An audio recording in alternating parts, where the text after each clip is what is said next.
I am Gabriel Hayes, 70 years old, and I am a retired engineer. My son Matt and his wife Nicole recently found their dream home, a $600,000 mansion. Then they handed me the mortgage application with my name already on it. "You've saved enough, Gabe," Nicole said. "It's time to help your family." I looked at my only son, the boy I raised, and I said no. They sued me. They sued me for the full $600,000, claiming I was mentally incompetent and a danger to myself. But when we got to court, the judge looked past their lies, looked right at me, and asked one simple question that unraveled their entire world. Before I tell you what that question was and what happened next, I'd love to know where you're watching from tonight. Let me know in the comments. And please hit like and subscribe if you believe that family should be about respect, not just about what you can get.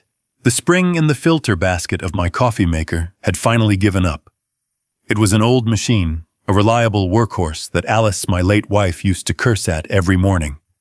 But it made good, strong coffee, and at 70 years old, I find more comfort in repairing old things than learning new ones. I was twisting a piece of 18-gauge wire into a makeshift coil when the back door flew open. No knock. In my house, only one person does that anymore. "We're here." Nicole's voice sharp and too loud for a Tuesday morning. She swept into my small Oregon kitchen, all perfume and bright colors, followed by my son Matt. She was holding a bottle of wine, a fancy French name I couldn't pronounce, wrapped in a gold bow. "A little something for you, Gabe," she chirped, setting it on my Formica countertop. I stared at the bottle. $80 easy. "You know I don't drink, Nicole." "Oh, silly me." She laughed, a high, brittle sound that always set my teeth on edge. "I forgot. Alice was the wine drinker, wasn't she?" "Oh well, you can save it for guests." Guests, as if I had any. Since Alice passed 5 years ago, this house had been quiet. Nicole knew that. This wasn't a gift. It was a power move. A reminder that she didn't know me and didn't care to.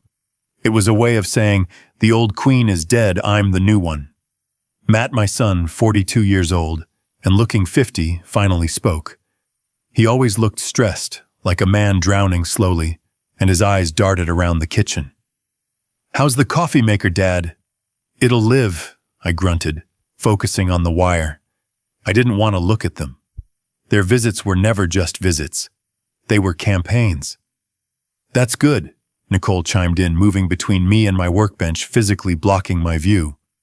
"Because we have amazing news, life-changing news." I put my pliers down. I knew this tone. Life-changing was Nicole speak for expensive, and amazing meant she wanted something.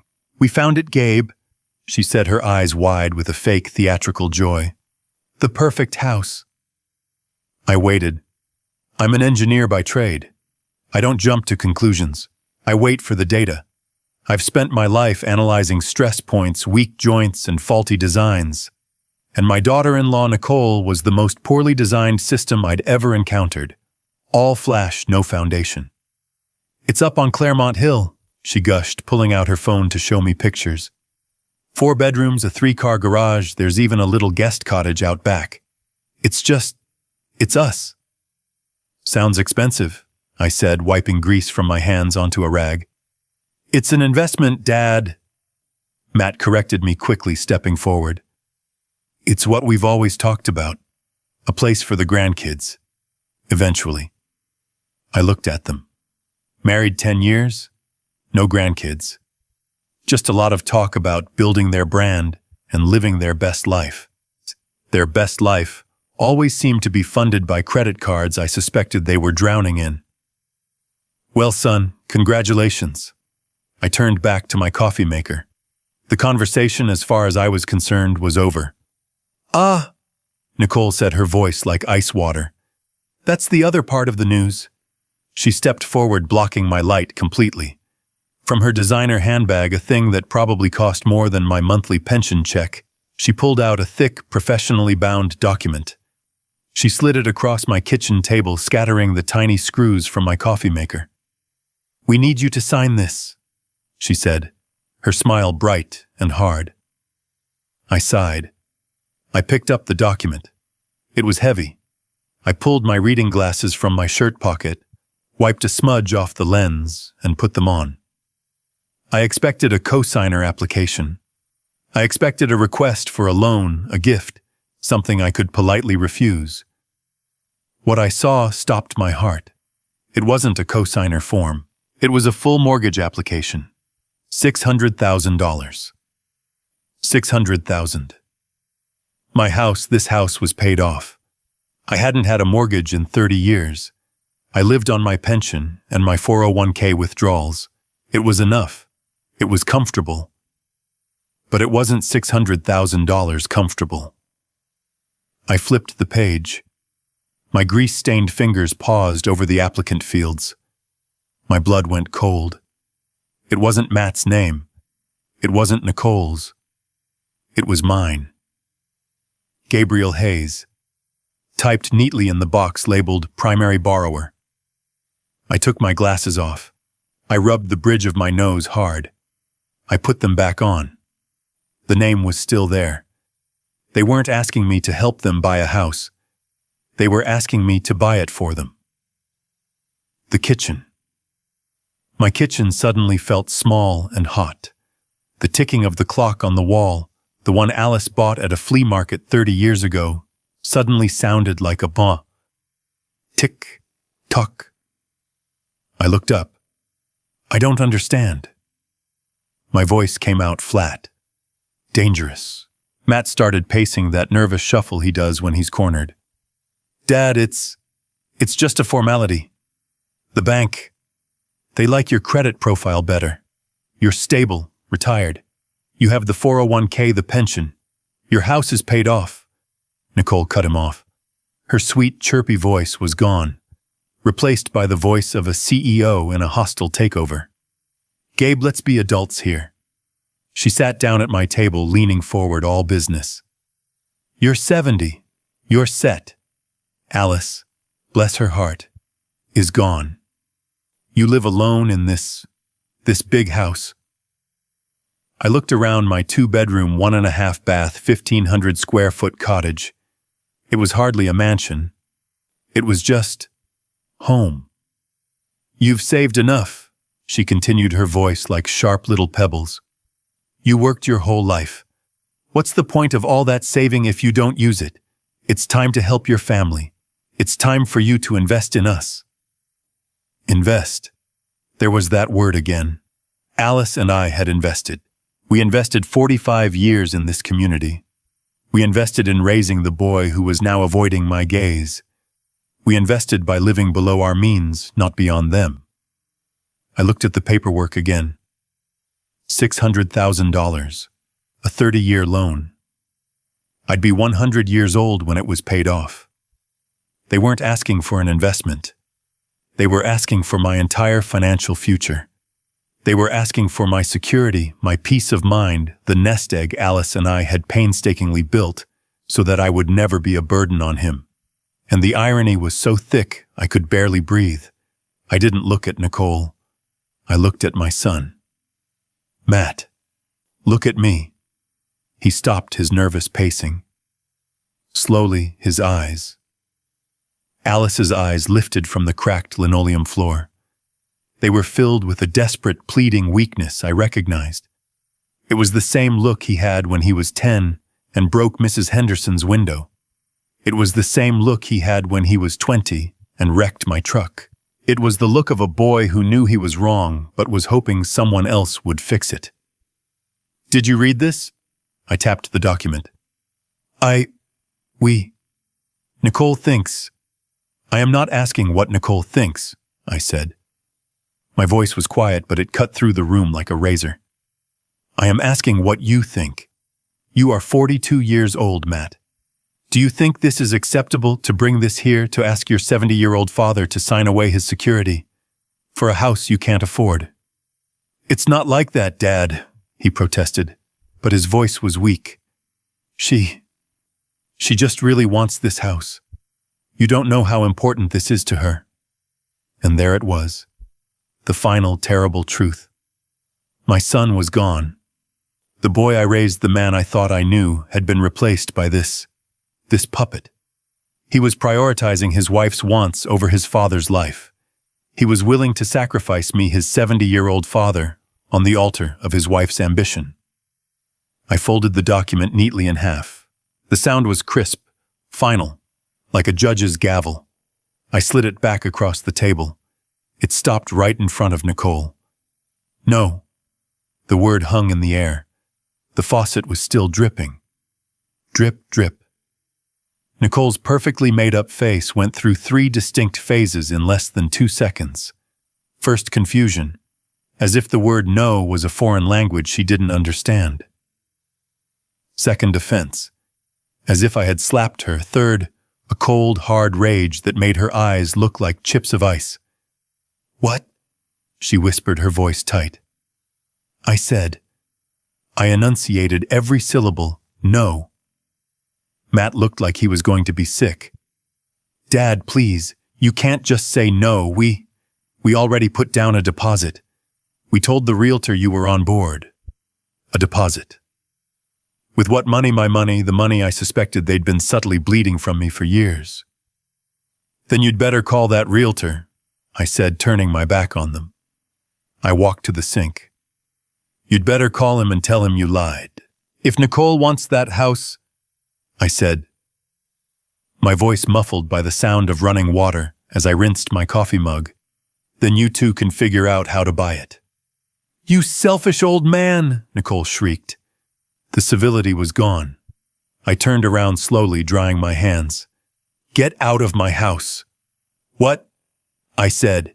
"Get out." Matt, finally finding a spine, grabbed his wife's arm.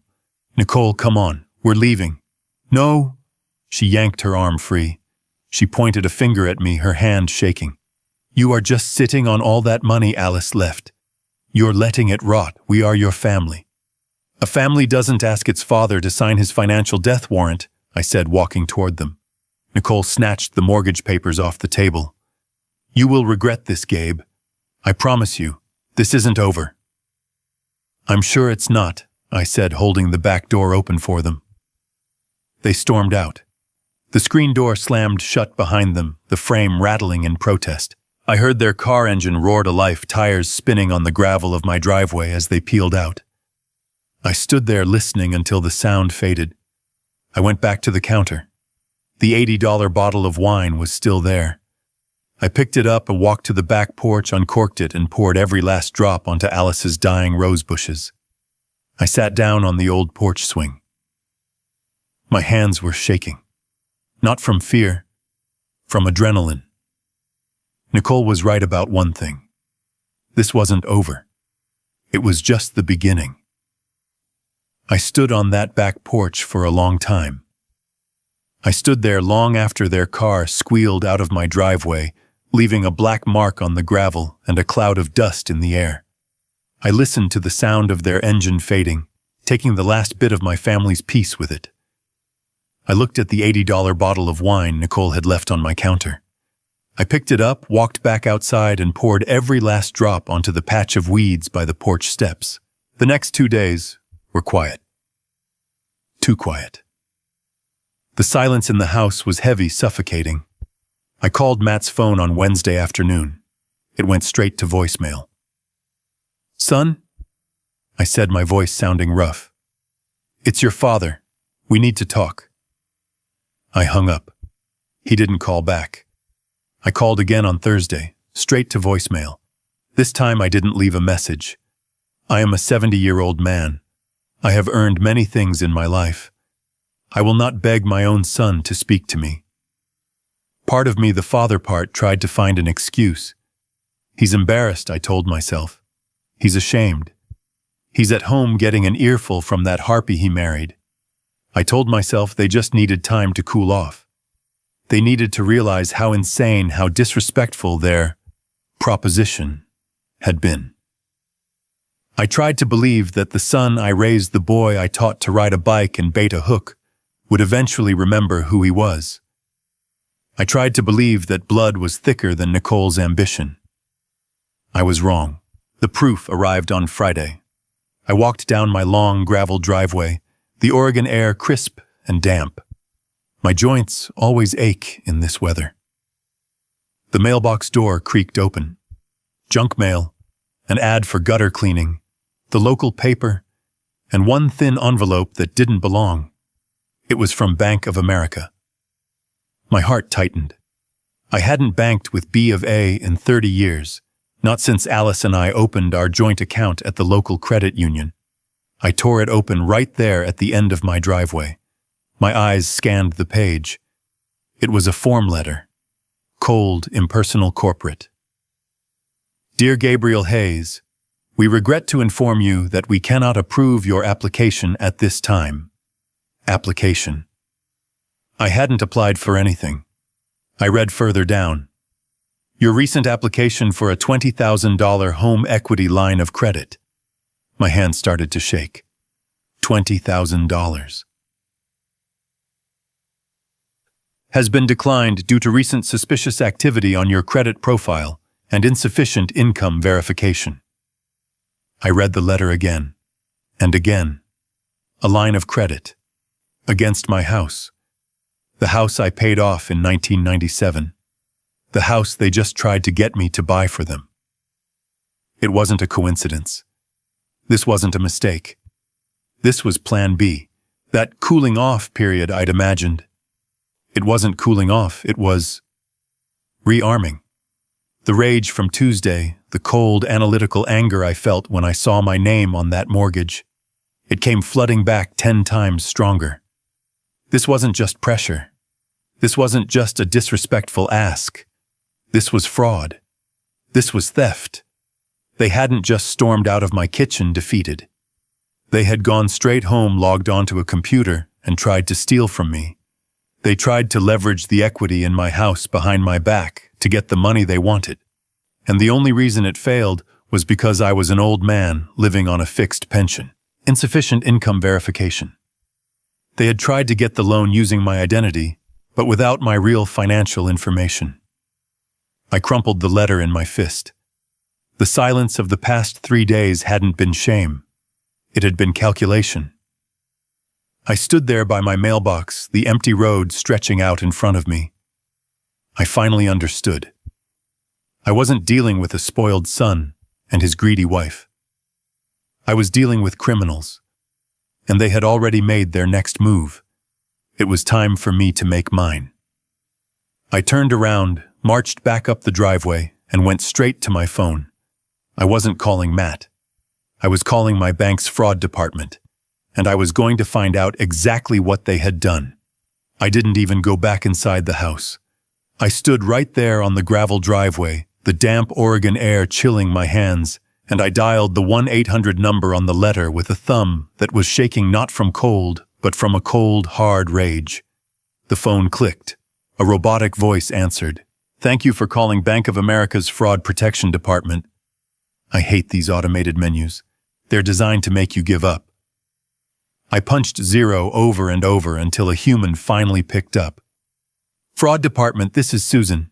How can I help you? Her voice was bored. She'd probably taken 100 calls like this today. My name is Gabriel Hayes, I said, my voice steady, deceptively steady. I'm holding a rejection letter for a $20,000 line of credit that I never applied for. Oh, I'm very sorry to hear that, sir. Her voice clicked into a professional script. That must be very upsetting. Let me pull up your file. Can you please confirm your social security number? I recited the 9 digits, the 9 numbers that define your entire life in this country. I felt dirty saying them out loud. It felt like a violation. Thank you, Mr. Hayes. One moment. I heard her typing. The silence on the line stretched, filled only by the sound of my own blood roaring in my ears. Okay, she said, her tone suddenly more alert. Yes, I see the application here. It was submitted online at 7:42 p.m. this past Tuesday. Tuesday. The very same day they had stormed out of my kitchen. They hadn't even waited 24 hours. They must have driven straight from my house, furious and rejected, and immediately logged on to try and steal from me. The audacity of it, the speed of it, took my breath away. "Mr. Hayes," Susan said, pulling me back. "I'm here," I said, my voice like gravel. "I want to know what information was used to submit this application." "Sir, I can't." "Susan," I interrupted, but I kept my voice calm. "I am the victim of identity theft. I need to know how compromised I am. Tell me what they used." She hesitated. "I understand. I'm noting the account for fraud." "Okay. The application was submitted using your correct full name, Gabriel Elias Hayes, your correct date of birth, and the correct social security number." "Of course. But that wasn't enough. There are always security questions." "What else?" I pressed. "What did they use for verification security questions? Mother's maiden name." There was another pause. More typing. "Yes, sir. The applicant did correctly provide your mother's maiden name." I closed my eyes. The world went silent. The wind in the pine trees. The distant hum of the highway. It all faded. Mother's maiden name. I hung up the phone. I didn't say goodbye. I didn't say thank you. I just let my arm drop to my side. I'm an engineer. I'm a man of systems of logic. I shred my bank statements. I burn my old tax returns. My 401k documents are in a fireproof safe in my closet.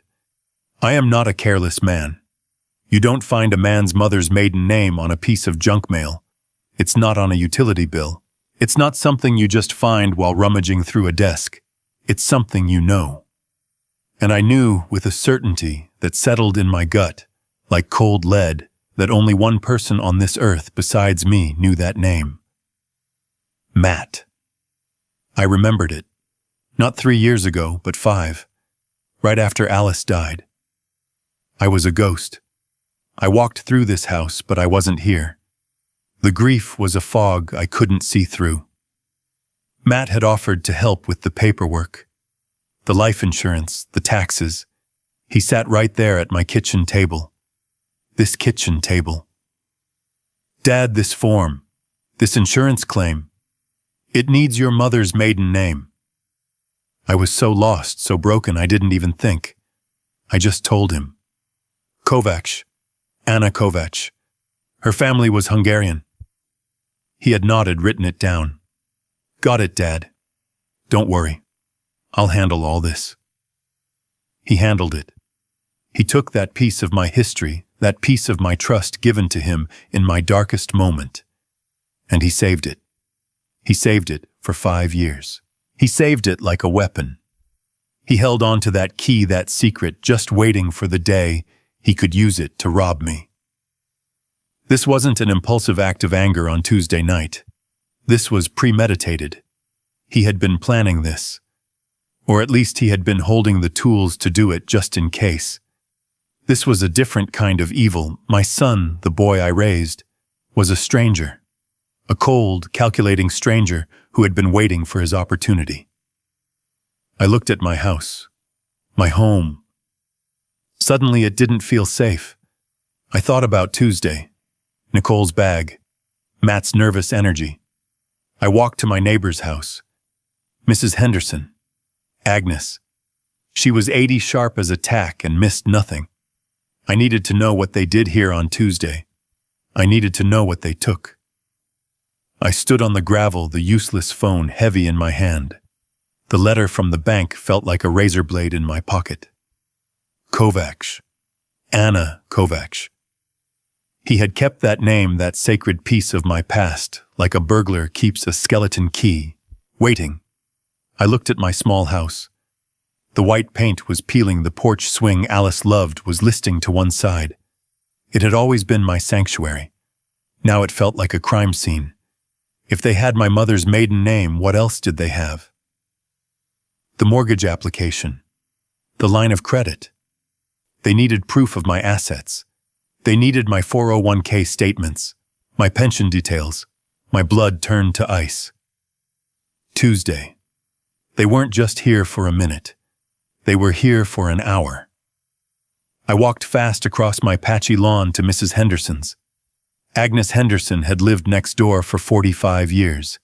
She and Alice had shared countless cups of coffee over our shared fence. Agnes was 72, sharp as a tack, and missed nothing. She was watering her prize-winning azaleas, her back to me. "Agnes," I called out. My voice was rough. She turned, her face immediately creasing with concern when she saw me. "Gabe. Goodness, you look like you've seen a ghost. Come in, I just made coffee." "No, Agnes, I can't stay." I gripped the top rail of her fence. My knuckles were white. "I need to ask you something. It's important." She put down her watering can. "Anything, Gabe. You know that." Last Tuesday, I had a cardiology appointment in Portland. I was gone all morning. "I remember," she said, nodding. "I saw your truck leave early." Did you see anyone come by the house while I was gone?" Agnes's face clouded. She looked uncomfortable. "Oh, Gabe." I didn't want to say anything. I assumed you knew. I thought he was just helping. My stomach dropped. "Who, Agnes?" "It was Matt," she said, lowering her voice. "He and his wife, Nicole. They got here about an hour after you left. I was pruning these very bushes." "And they went inside," I pushed. "Yes, Matt used his key. I almost waved, but, well, Nicole seemed to be in a hurry. They were in there for a long time, Gabe. Almost a full hour. I thought it was odd. I figured they were just dropping something off for you, but they stayed so long." I just stared at her, the pieces clicking into place with horrifying speed. "Agnes," I said, trying to keep my voice even. "When they left, were they carrying anything?" Agnes frowned, thinking. Her eyes unfocused as she replayed the memory. Yes, they were. Matt was just Matt. But Nicole, she was carrying that big beige tote bag she always has. The one that looks like it costs a fortune." She paused. "You know, it's funny. It looked heavy, stuffed full. I could see the corners of papers, folders, sticking out the top. I remember thinking, that girl must be bringing work home, but I just figured they'd picked up your mail for you." Stuffed full of papers. I couldn't breathe. "Thank you, Agnes," I said, my voice barely a whisper. I turned and started walking back to my house. "Gabe." "Is everything all right?" she called after me. I didn't answer. I just raised a hand, a weak wave of acknowledgement. My walk turned into a jog. I fumbled with my keys at my own back door, the one Matt and Nicole had walked through so easily. I burst into the kitchen, my heart hammering against my ribs. I didn't go to the safe. That's where I kept the real documents, the ones that mattered. No, I went to the one place a son should respect, the one place a child should never, ever violate. I went to my office. It was more of a nook, really. A small room off the living room where Alice kept her sewing machine and I kept my old roll-top desk. This was where I paid my bills. This was where I kept my day-to-day life. I pulled open the bottom drawer of my metal file cabinet. It didn't screech. It was well-oiled. I'm an engineer. I take care of my tools. But the contents, it wasn't a mess. A stranger would have thought it was perfectly normal. But I knew. The files were out of order. I am a man of systems. My files are alphabetical. Auto insurance, bank statements, house deed, medical, pension. Pension was filed behind taxes. Bank statements was shoved in front of auto. They had been here. They had been in this drawer. I pulled the folders out one by one, my hands shaking so badly I dropped them on the floor. The pension folder, empty. The 401k statements folder, empty. The tax returns folder. They'd taken the last 5 years. I sank into my old wooden desk chair. It groaned under my weight. They didn't just try to steal my identity. They had stolen it. They had come into my home, my sacred space, and rifled through my life. They had taken the proof of my assets. They were building a case. The mortgage application wasn't Plan A. The fraudulent line of credit wasn't Plan B. They were a coordinated attack. They were trying to find out exactly how much I had, where it was, and how they could get their hands on it. The $600,000 house. That was just what they thought they could get. Now, armed with my 401k statements, my pension details, they were coming back for the rest. I looked at the phone on my desk. The old beige rotary phone that Alice had refused to get rid of. I felt so alone. So utterly and completely alone. This was bigger than me. This wasn't a family squabble. This wasn't a spoiled son. This was a conspiracy. I picked up the receiver. My fingers stained with grease and shaking with rage fumbled on the numbers. I couldn't call the police. Not yet. Not on my own son. But I knew who to call. The one man Alice had trusted as much as she trusted me. The only other man on earth who knew the truth.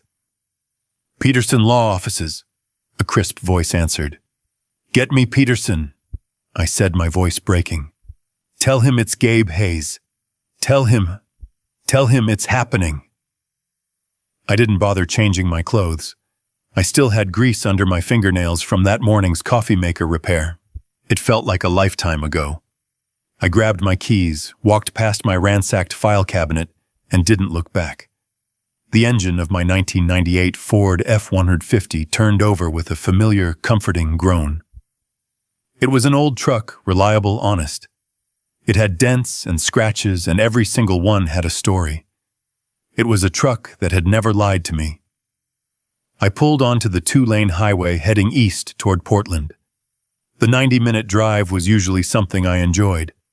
I'd listen to the oldies station, watch the tall Oregon pines blur past, and think about what Alice would want for dinner. Today there was no music, just the thrum of the engine and the deafening roar of my own thoughts. $50 million. And my son was trying to steal a few thousand from my 401k. I gripped the steering wheel, my knuckles white. I thought about Matt as a boy. I remembered his 10th birthday. He wanted the new Nintendo. All his friends had one. We didn't buy it for him. Instead, I took him to the workshop and we spent a month building a Pinewood Derby car. He cried at first. But when that car won first place, the look on his face, it wasn't the joy of getting something. It was the pride of building something. That's what Alice and I wanted for him. We wanted him to feel that. We wanted him to stand on his own 2 feet. We always agreed. Alice and I, we talked about it countless nights. We saw what money did to other families. We saw our friends the Martins, whose son was in and out of rehab, all funded by their trust fund. We saw the Johnsons, whose daughter hadn't worked a day in her life and treated her parents like servants. We can't let that happen to Matt Gabe, Alice had said, her voice firm as we sat at the kitchen table signing the final trust documents all those years ago. He has to be his own man. This money, it can't be a gift. It has to be a responsibility, or it will be a curse. So we kept the secret. We lived on my engineer's salary. We saved. We bought this house. We drove this truck. We lived a good, simple American life. And all the while that other life, the $50 million life, was just sitting there, waiting. Now, as the skyline of Portland pushed up against the gray sky, I felt a cold knot of doubt. Had we been wrong by trying to protect him? Did we just make him hungry? By keeping him from the truth, did we accidentally create this resentment? Did he look at his simple, retired father and feel nothing but contempt? Did he think I was just a foolish old man hoarding a small nest egg when all this time I was guarding a fortress he couldn't even see? I didn't know. I didn't know the man who had rifled through my desk. I didn't know the man who had used his dead mother's insurance claim to steal my mother's maiden name. I only knew one thing. He was my son, and he had declared war on me. I pulled into the parking garage for Peterson's law firm, I didn't have a plan. But I had the truth. And I had a $50 million problem. Peterson's law firm, Peterson Shaw and Associates, took up the top 3 floors of the tallest glass tower in Portland. It was the kind of place that smelled like old money and new carpet. The receptionist, a young woman in a sharp black blazer, looked at me over the rim of her glasses. I knew what she saw. A 70-year-old man in a worn flannel shirt, decade-old jeans and work boots that still had mud on the heels. I still had grease under my fingernails from the coffee maker. I probably looked like I had wandered into the wrong building, like I was looking for the janitor's office. "Gabriel Hayes for Mr. Peterson," I said, my voice quiet. Her eyes widened just a fraction in surprise. She checked her computer. "Oh, yes, Mr. Hayes. Of course. He's expecting you. Right this way, sir." Her "sir" was sudden, a pivot from dismissal to deference. Peterson had clearly flagged my name in their system. I was led through a maze of beige walls and abstract art until we reached a corner office with a floor-to-ceiling window overlooking the entire city. And there, sitting behind a desk so large it could have doubled as a boat, was John Peterson. Peterson was my age, but he looked like he'd been carved from granite. Sharp suit, perfect hair, a mind like a steel trap. He'd been my friend since college, long before the money, long before any of it. He was the only man on earth I trusted with the truth. He stood up as I entered, a genuine smile on his face that faded as soon as he saw my expression.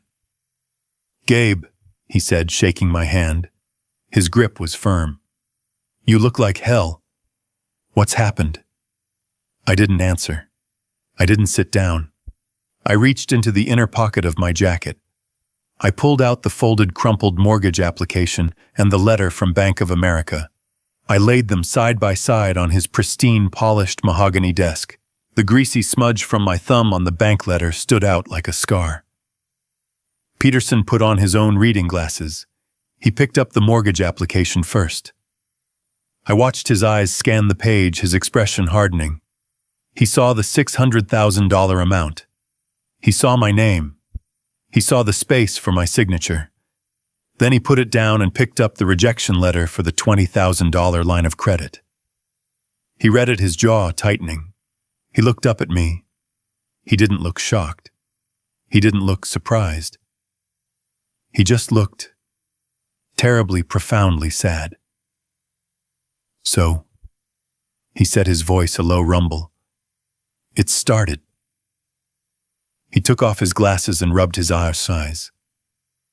"I was afraid this day would come, Gabe. I truly was. I kept hoping Matt would grow up, that he'd find his own way. He found a way, all right," I said, my voice thick with anger. "He found his way into my file cabinet. He used his mother's death to get my mother's maiden name. He's been planning this, John." Peterson nodded slowly. "They get desperate. The children always get desperate." He stood up and walked not to a desk drawer, but to a massive fireproof safe built into the wall behind a framed painting. He spun a combination lock, the clicks precise and silent. The heavy door swung open. Inside wasn't cash. It was rows and rows of thick bound ledgers. He pulled one out. It was dark blue, hardbound, and embossed with gold letters. It didn't say Gabe Hayes. It said, "The Hayes Alice Trust." He placed the massive file on his desk right next to the fraudulent, flimsy mortgage application. The contrast was stark. One was a desperate lie. The other was the $50 million truth. "Well," Peterson said, opening the cover, "Alice was a brilliant woman. She knew this might happen.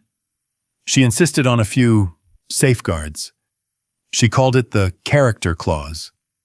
He looked up at me. "The question is, Gabe, are you ready to use it?" Peterson ran his hand over the heavy blue ledger. It was embossed with gold letters, "The Hayes Alice Trust." "Alice was brilliant," he said, his voice a low rumble in the quiet, expensive office. She always knew, this day might come." I just nodded. My throat was too tight to speak. Alice always knew. She knew me better than I knew myself. and she knew our son. Let me explain something. Something my son Matt never knew. Something I never told anyone in our small Oregon town.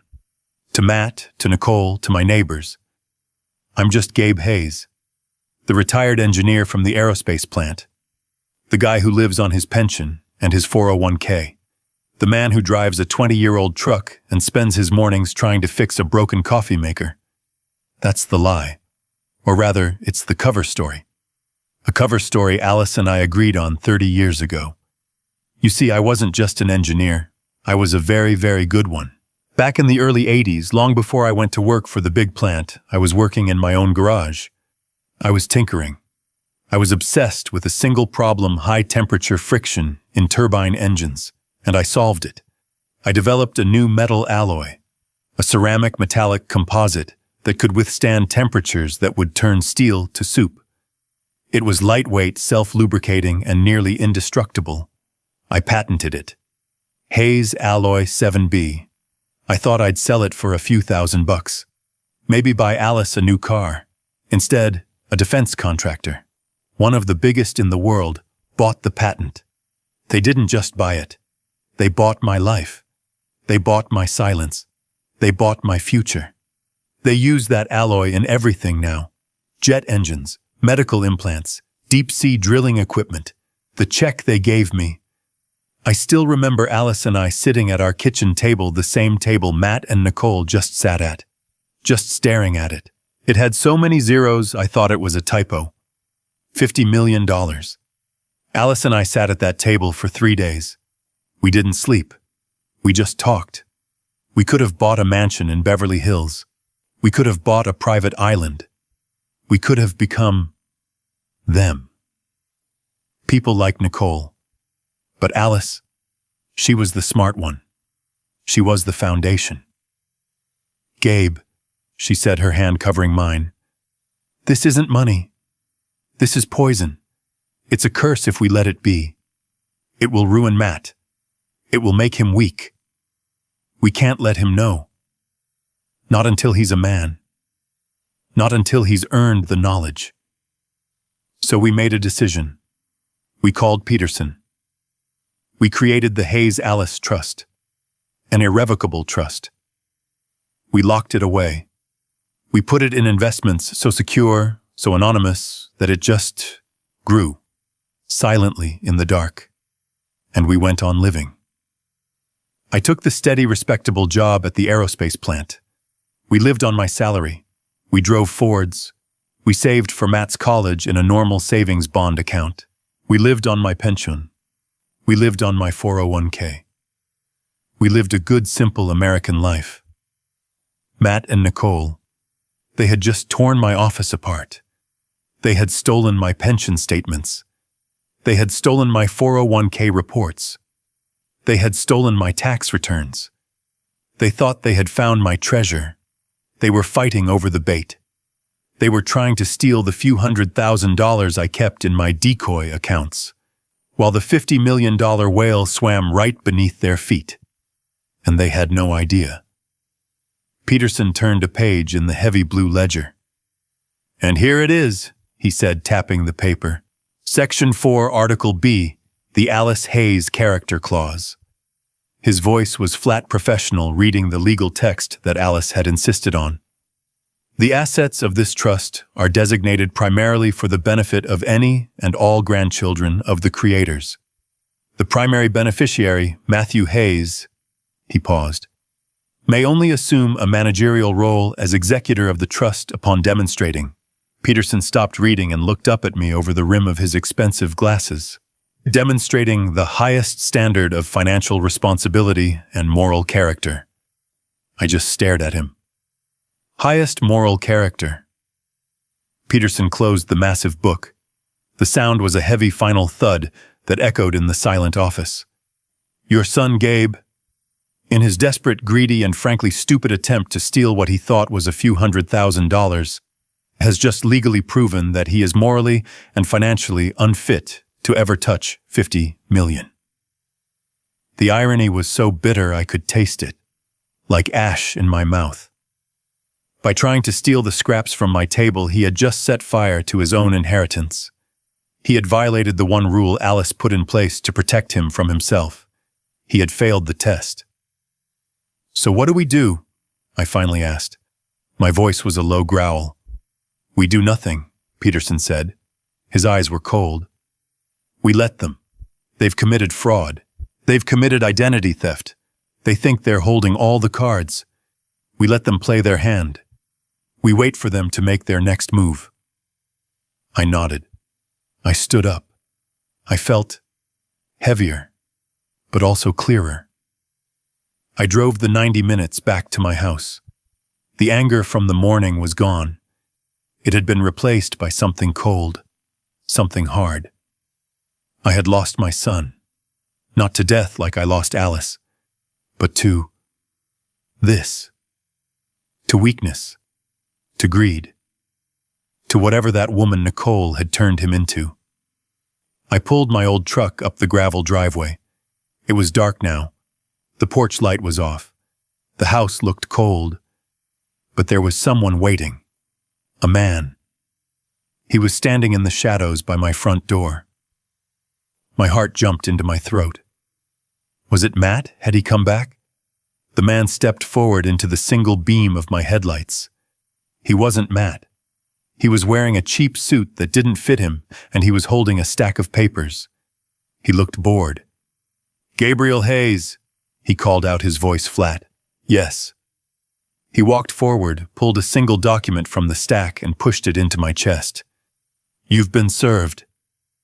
I looked down at the papers in my hand. The fluorescent white of the paper glowed in the dark. My son and his wife weren't just trying to steal from me. They were suing me. I stood there in the dark.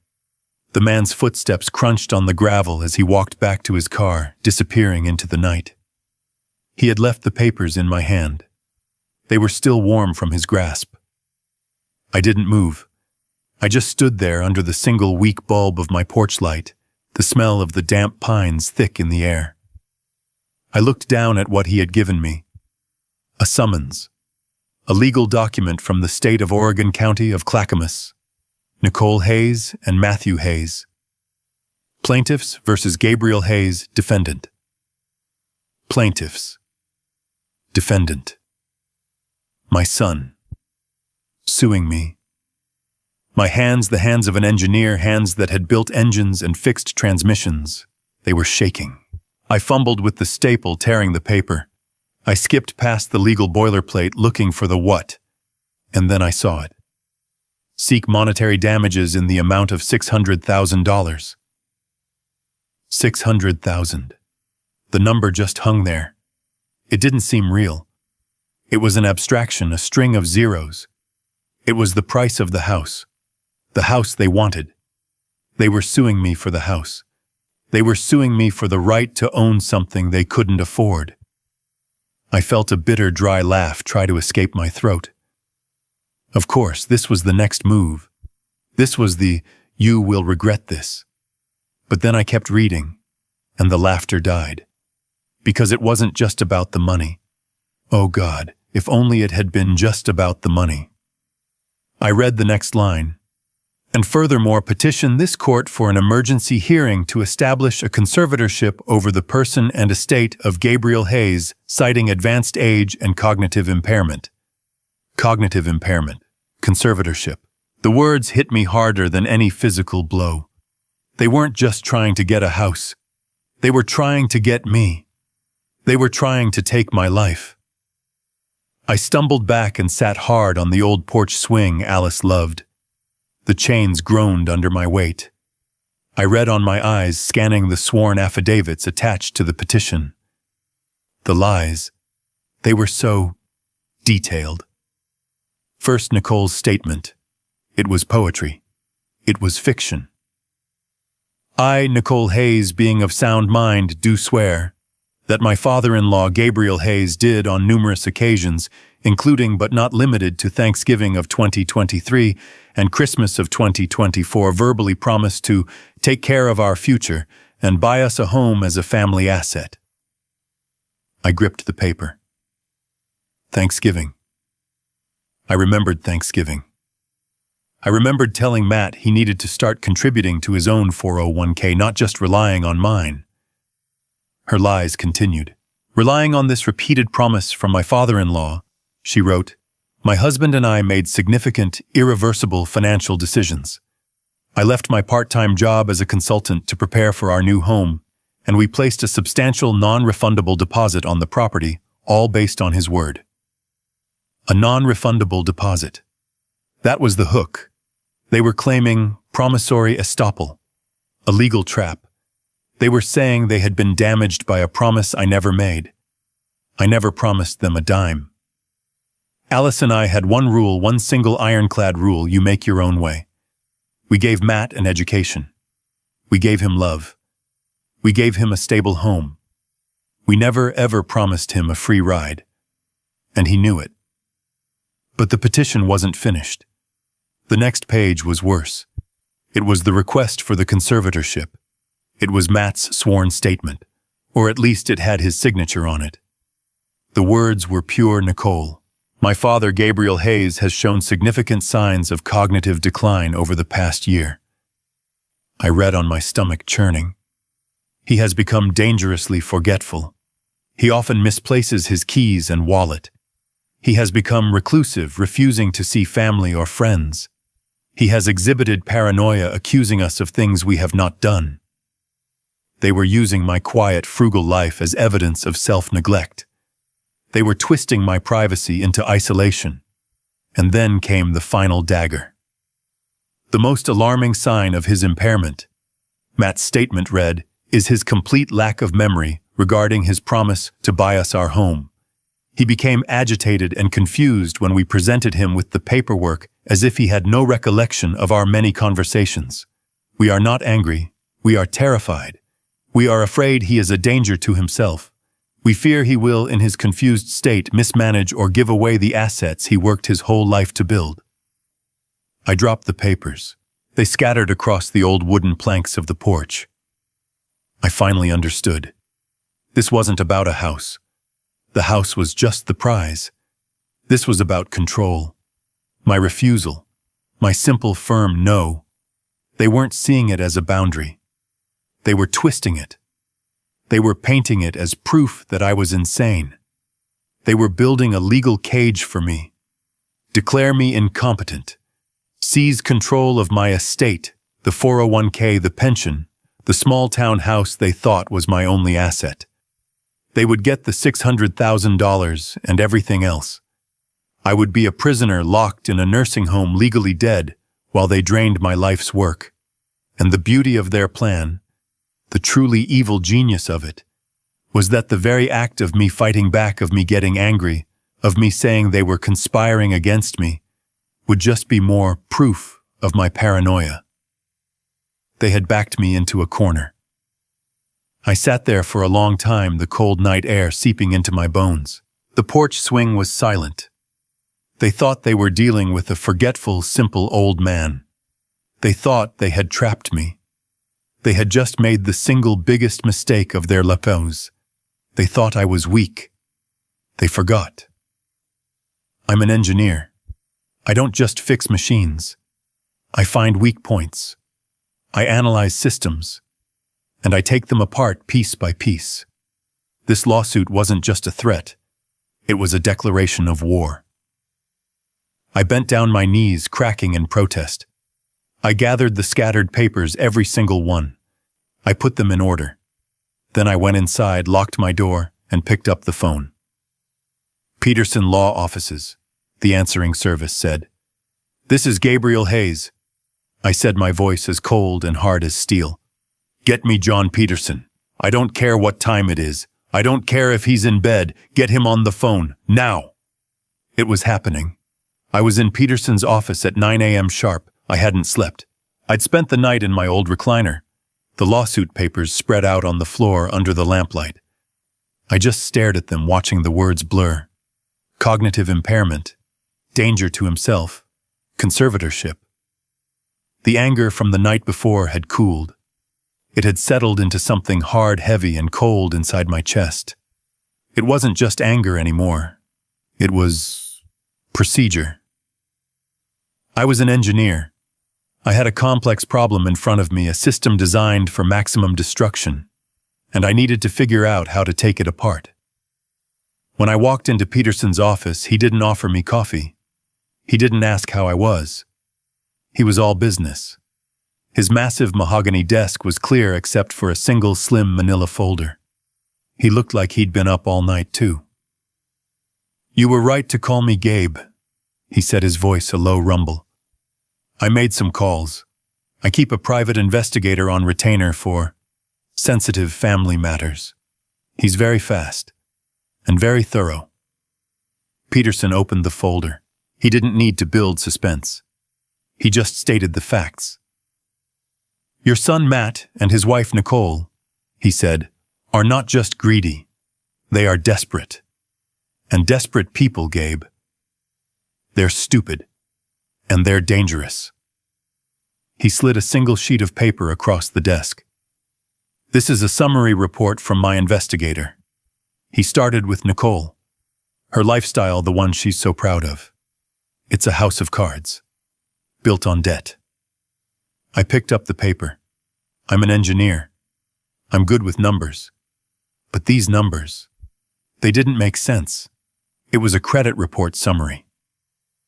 "That's not a typo, Gabe," Peterson said, watching my face. "You're reading it correctly. Your daughter-in-law, Nicole, is currently carrying $83,000 in outstanding high-interest credit card debt. $83,000. I thought of the $80 bottle of wine she'd brought to my house, the designer handbag, the constant casual, cruel mentions of trips I couldn't afford, restaurants I'd never heard of. "It's all here," Peterson continued, tapping the paper. "American Express, Visa, Nordstrom, Saks, Fifth Avenue, 3 different furniture store cards. She's been living like a millionaire. The problem is, as far as we can tell, she doesn't have a job. Not one she's declared taxes on anyway." She wasn't just bragging. She was panicked. She wasn't just spending. She was drowning. "But Matt," I said the words feeling like ash in my mouth. "Matt has a good job. He's a regional sales manager. He must make good money. He can't be okay with this." Peterson's face didn't change. He shook his head slowly. He slid a second piece of paper across the desk. This one was a printout of what looked like an internal company memo. "Matt had a good job," Peterson corrected me. "He was terminated 6 months ago." I stared at the paper. Terminated. Fired. "Why?" I whispered. "Embezzlement," Peterson said. The word was ugly. Clinical. He was caught skimming $5,000 from the corporate expense account, falsifying receipts. His company, John Deere, didn't want the bad press. They're a family company. They fired him quietly. They gave him 6 months to pay the money back before they pressed criminal charges.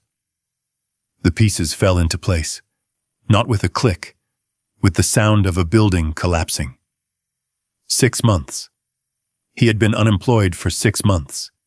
He had been pretending to go to work every morning. He had been coming to my house, eating my food, lying to my face. The 6-month deadline to pay back the stolen money. It was probably right. Now. The stolen 401k statements. The fraudulent line of credit. The lawsuit. This wasn't about ambition. This wasn't about living their best life. This was about survival. The house, I said, the realization hitting me. The $600,000 house. Exactly, Peterson said. It's not a dream. It's a lifeline. They're bankrupt, Gabe. They're about to lose everything.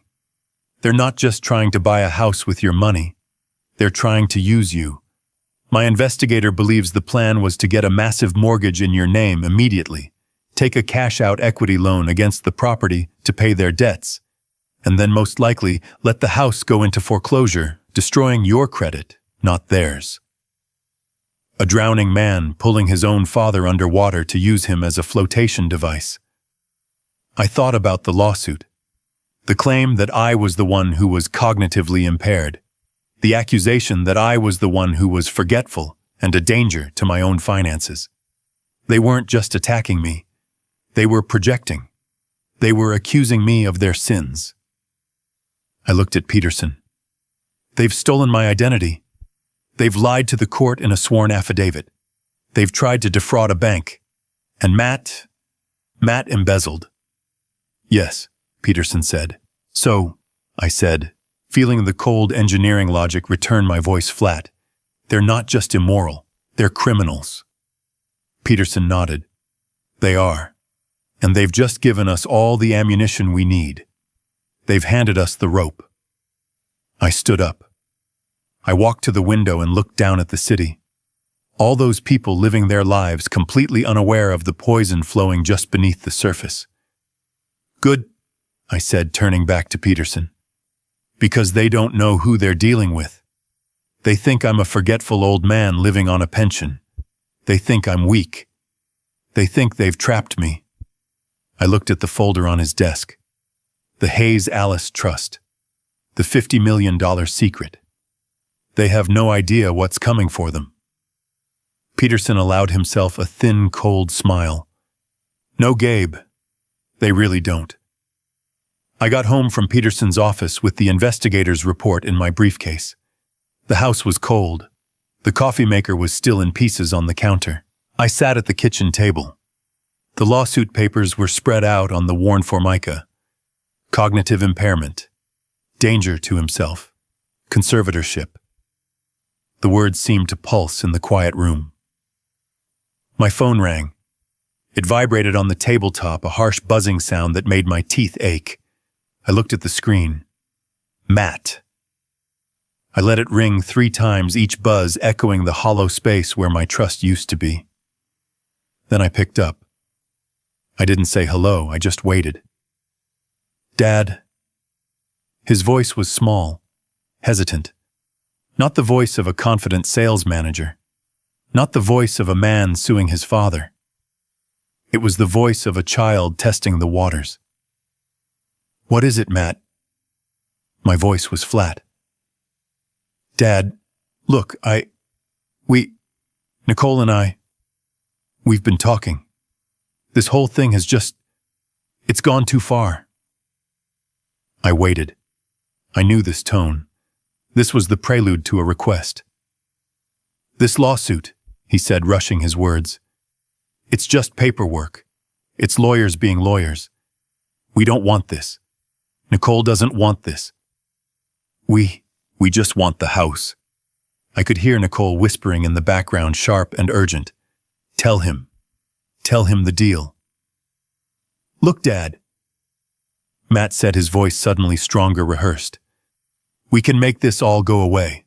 Right now. We call the lawyers. We drop the lawsuit. We drop the conservatorship petition. Everything. It all goes back to normal. All you have to do is sign the mortgage papers. I almost laughed. A dry, bitter sound. It was so arrogant. So stupid. They thought they could file a legal document attempting to strip me of my rights as a human being and then use it as a negotiating tactic. They thought they could accuse me in a court of law of being mentally incompetent and then offer to take it back if I gave them $600,000. It was the logic of a kidnapper. Give us the ransom and we'll return the hostage. The hostage was me. And as I sat there listening to my son's pathetic, manipulative plea, I suddenly remembered another time. Matt was 10. My wallet was on the dresser. Alice and I were getting ready for church. I went to get it, and I noticed the cash was gone. $20. I knew it was Matt. I just knew. I confronted him. He did exactly what he was doing now. He lied. He cried. He denied it. I don't know, Dad. Maybe it fell out. I was soft. I was the dad. I was ready to let it go, but Alice was the foundation. She was the steel. She grabbed the empty wallet, walked into his room, and just stood there. She didn't yell. She just waited. She waited until he broke. He finally pulled the crumpled $20 bill from under his mattress. He sobbed. I just wanted the new video game, everyone else has it. I wanted to hug him. I wanted to say it was okay. Alice didn't move. She looked at him, her eyes clear and hard as diamonds. You will pay it back, she said. Not shouting, just fact. You will mow Mrs. Henderson's lawn. You will wash my car. You will stack firewood. You will work until you have earned $20, and you will give it back to your father. We do not raise thieves in this house. It took him 3 weeks. 3 weeks of blisters and sweat. When he finally handed me that worn, sweaty $20 bill, he was crying again. But they were different tears. He was proud. He had made it right. Alice had been strict, and she had been right. I looked at the phone in my hand. Where did that strictness go? It died with her. After Alice passed, I was the only one left, and I was just the soft dad. I was the one who wanted to fix things. I was the one who saw his sadness and just wanted him to be happy. I paid off his credit card debt when he got in a little trouble after college. I co-signed for his first apartment. I loaned him money for his wedding to Nicole, money I knew I'd never see again. I hadn't been a father. I had been an enabler. Alice hadn't just been raising a son. She had been managing a flaw, a fundamental weakness in his character. And when she died, the dam broke.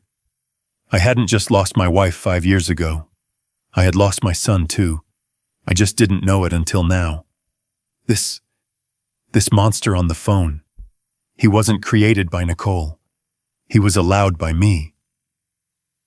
Dad. Matt's voice was tinny nervous. Dad, are you there? Did you hear me? It's a good deal. We'll drop the lawsuit. You just have to sign. The memory of Alice, of her strength, her iron will. It settled over me like a cloak. I finally understood what she would have done. She would have made him face the consequences. My softness was the disease. It was time for the cure. No, I said. What, Dad? It's a good deal. Everyone wins. No, I said again, and this time my voice wasn't weak. It wasn't the voice of a soft, grieving widower. It was the voice of Gabriel Hayes, the engineer, the man who built things that last. You filed a lawsuit, Matt, I said, my voice cold. You signed your name to a document that calls me insane. You accused me of being a paranoid old fool. Dad, that was just lawyer talk, he said, his voice rising in panic. It didn't mean anything. It meant everything, I said. You put this in front of a judge. You wanted the court's opinion. Now, you're going to get it. Dad, no. Wait, we can fix this. Don't do this. I'll see you in court, son. I hung up the phone. I looked at the lawsuit papers. I looked at Peterson's report. The battle was just beginning, and I was finally ready to fight. I hung up on Matt. I'll see you in court. The words tasted like acid. I needed air. I needed normal. My truck felt like a cage. Peterson's office was a fortress, and my house was a crime scene. I needed normal. I drove to the Roundup Cafe. It's a small place on Main Street. I've been eating breakfast there every Friday for 30 years. Alice and I had our own booth. Booth number 4, the one by the window. After she passed, I kept coming. It was routine. It was comfort. The bell over the door chimed just like it always does, and the entire cafe went silent. It wasn't just a lull in conversation. It was a stop. Forks on plates stopped scraping. Conversations died mid-word. It was the kind of silence you get when a cop walks into a rough bar or when the town pariah walks into church. Brenda, the owner, was behind the counter. She's a tough woman my age who's probably poured me 1,000 cups of coffee. She usually yells, "Hey Gabe," the usual. She didn't yell, she saw me. Her face tightened, and she immediately looked down, busying herself by wiping a counter that was already clean. I felt cold, a chill that had nothing to do with the Oregon weather. I walked toward my booth. I could feel the eyes on me. Every person in that diner, the ranchers in their work coats, the old-timers at the counter, they were staring. I slid into booth number 4. The vinyl was cracked in the same places. It still smelled like maple syrup and old coffee, but it felt wrong. It felt hostile. Brenda finally came over. She wasn't carrying a coffee pot. She was holding a menu I hadn't looked at since 1995. "Can I help you, Mr. Hayes?" she asked. "Mr. Hayes, not Gabe, not the usual. Mr. Hayes." I looked up at her. Her face was a polite professional mask. The warmth I'd known for 30 years was gone. "Brenda," I said, my voice confused. "It's me, Gabe." "I know who you are, sir," she said, her voice flat. "What can I get you?" Just the usual, Brenda. Black coffee." "Right away." She turned and walked off. She didn't stop to chat. She didn't ask about the truck. She didn't mention the rain. She came back, slapped the mug down so hard the coffee sloshed onto the saucer, and left. The silence in the cafe broke, but it didn't go back to normal. It was replaced by a low, buzzing murmur. Whispers. I tried to ignore it. I tried to drink my coffee. It tasted burnt. I picked up the local paper, but I couldn't read the words. I was listening. I couldn't help it. "Suing his own son," I heard from the booth behind me. No, that was wrong. They were suing me. "Poor Nicole," a woman's voice said from the counter. She just looked devastated. Said they're just trying to help him. Brenda said he promised them a house. $600,000. And now he's claiming he doesn't remember. Just forgot. Like it was nothing. It's the confusion, that's what I heard. Sad, really. He was always such a nice man. Confusion, forgot. Sad. The words from the lawsuit. I felt my stomach clench. This wasn't just diner gossip. This was a campaign. This was Nicole. She hadn't just filed a lawsuit. She had gone to work. She had come here. She had sat at this counter. And she had cried. She had cried her crocodile tears and told them all her story. The story of the forgetful, cruel old father-in-law and the loving, worried children who just wanted to help. She was poisoning the well. She was turning my town, my home, against me. This wasn't just about winning in court. This was about destroying my reputation. It was about isolating me. It was about making sure that when I did fight back, everyone in town would just nod sadly and say, "See, he is paranoid. He is confused. Poor man." She was building her case in the court of public opinion. I looked up from my coffee. At the counter, Bill and Jerry, my fishing buddies, were finishing their eggs. They saw me looking. Bill dropped his gaze. "Jerry," he turned his back, deliberately. That was it. That was the final nail. They had known me for 40 years. We had buried friends together. We had watched our children grow up. And one tearful, slanderous story from a 40-year-old woman they barely knew. And I was out. I was the crazy old man. I pulled a $5 bill from my wallet and dropped it on the table. The coffee was untouched. I stood up. The whispering stopped again. That heavy, judgmental silence fell over the room. I walked toward the door. I didn't run. I am Gabriel Hayes. I am not a coward. I walked slowly, my head held high, feeling every single pair of eyes on my back. I pushed the door open. The bell chimed, announcing my exit. I stepped out into the cold, clean air. It felt good to breathe again. I had just lost my son. I had just lost my town. This was no longer about a house. This wasn't even about the $50 million Peterson was guarding. This was about my name. This was about my mind. And I would sooner burn my entire fortune to the ground than let them take that from me. I drove home from the Roundup Cafe. The 10-minute drive felt like an hour. My town, my friends, my home. Nicole had done it, in one morning, with a few well-placed tears and a story about a confused, forgetful old man she had poisoned 30 years of relationships. She had turned me into a pariah. I sat in my truck in my own driveway for a long time. I looked at my house. It didn't feel like mine anymore. It felt like a fishbowl. I felt the eyes of my neighbors. Agnes Henderson's curtains twitched. I wondered if Nicole had gotten to her too. I felt trapped. I finally went inside and locked the deadbolt. A useless gesture. The invasion had already happened. I was sitting in my old recliner, the silent house pressing in on me when the knock came. It wasn't a friendly knock. It wasn't Matt forgetting his key. It wasn't Agnes with a slice of pie. It was a sharp, official rap. The kind of knock that means you don't have a choice about answering. I opened the door. A woman was standing on my porch.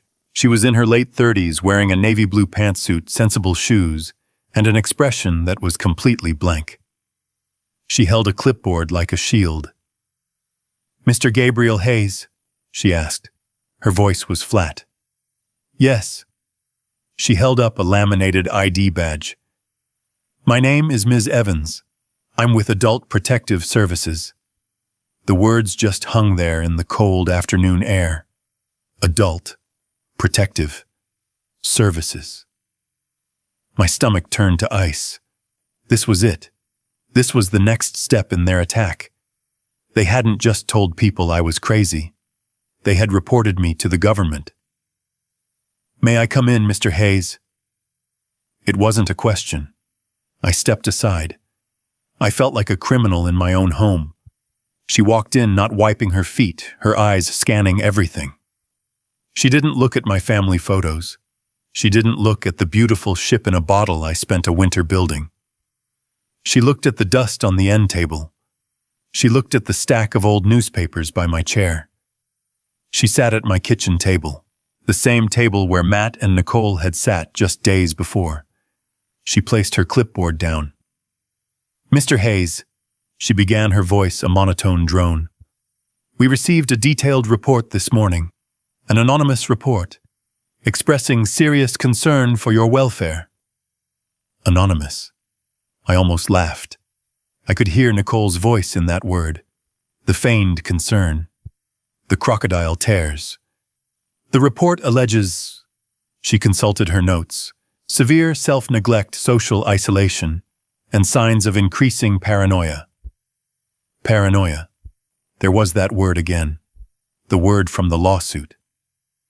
"I'm fine," I said. My voice was rough. "That's what we're here to determine," Ms. Evans said, clicking her pen. "I just need to ask you a few routine questions. This is for your own protection, sir." The humiliation felt like a physical weight pressing me down into the chair.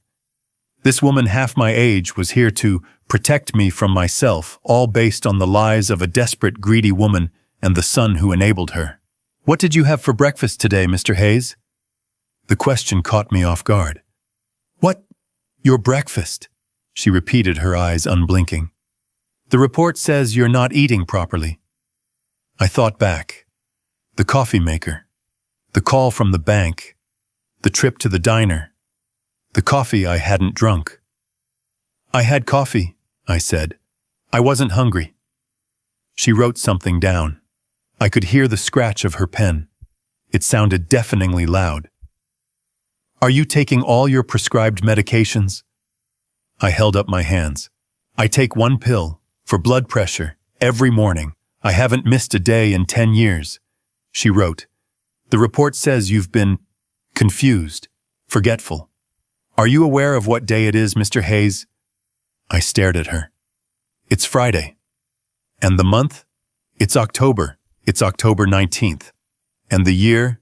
It's 2025. And who is the President of the United States? I gave her the name. I felt my face flush with anger. I am an engineer. I designed fuel system components for aerospace. I have balanced budgets that could buy this entire neighborhood. And this woman, this bureaucrat, was asking me if I knew what year it was. She just nodded, writing. Mr. Hayes, she said, her voice softening, but it was a clinical false softness. The report also mentions paranoia. It says you believe your family is conspiring against you. Do you often feel that people are watching you or plotting against you? And there it was. The trap. The perfect, elegant, inescapable trap. How do I answer that? If I say no, I'm lying. If I say yes, my son and his wife are conspiring against me, they are trying to steal my house, they did steal my identity. What does that sound like to her? It sounds like paranoia. It confirms their entire case. Every word of truth I could say would be twisted and used as a weapon against me as proof of my insanity. I looked at Mrs. Evans. She was just doing her job. A job fueled by the lies of my son. I took a slow breath. Ms. Evans, I said, my voice quiet, I believe I am a private person, and I believe my privacy is being violated. But I am not paranoid. She just wrote something down. I understand. Now, Mr. Hayes, I do need to take a quick look around your home, just to verify the living conditions. Standard procedure. She stood up. She didn't wait for permission. I had to follow her. I felt like a visitor, a suspect. I watched this stranger walk through my life, judging every corner of it. She walked into the kitchen. She opened my refrigerator. There isn't much food in here, Mr. Hayes. Her voice echoed slightly. I live alone, I said, my voice tight. I shop every 3 days. I don't like food to go bad. I bought groceries 2 days ago. There's eggs, milk, some vegetables.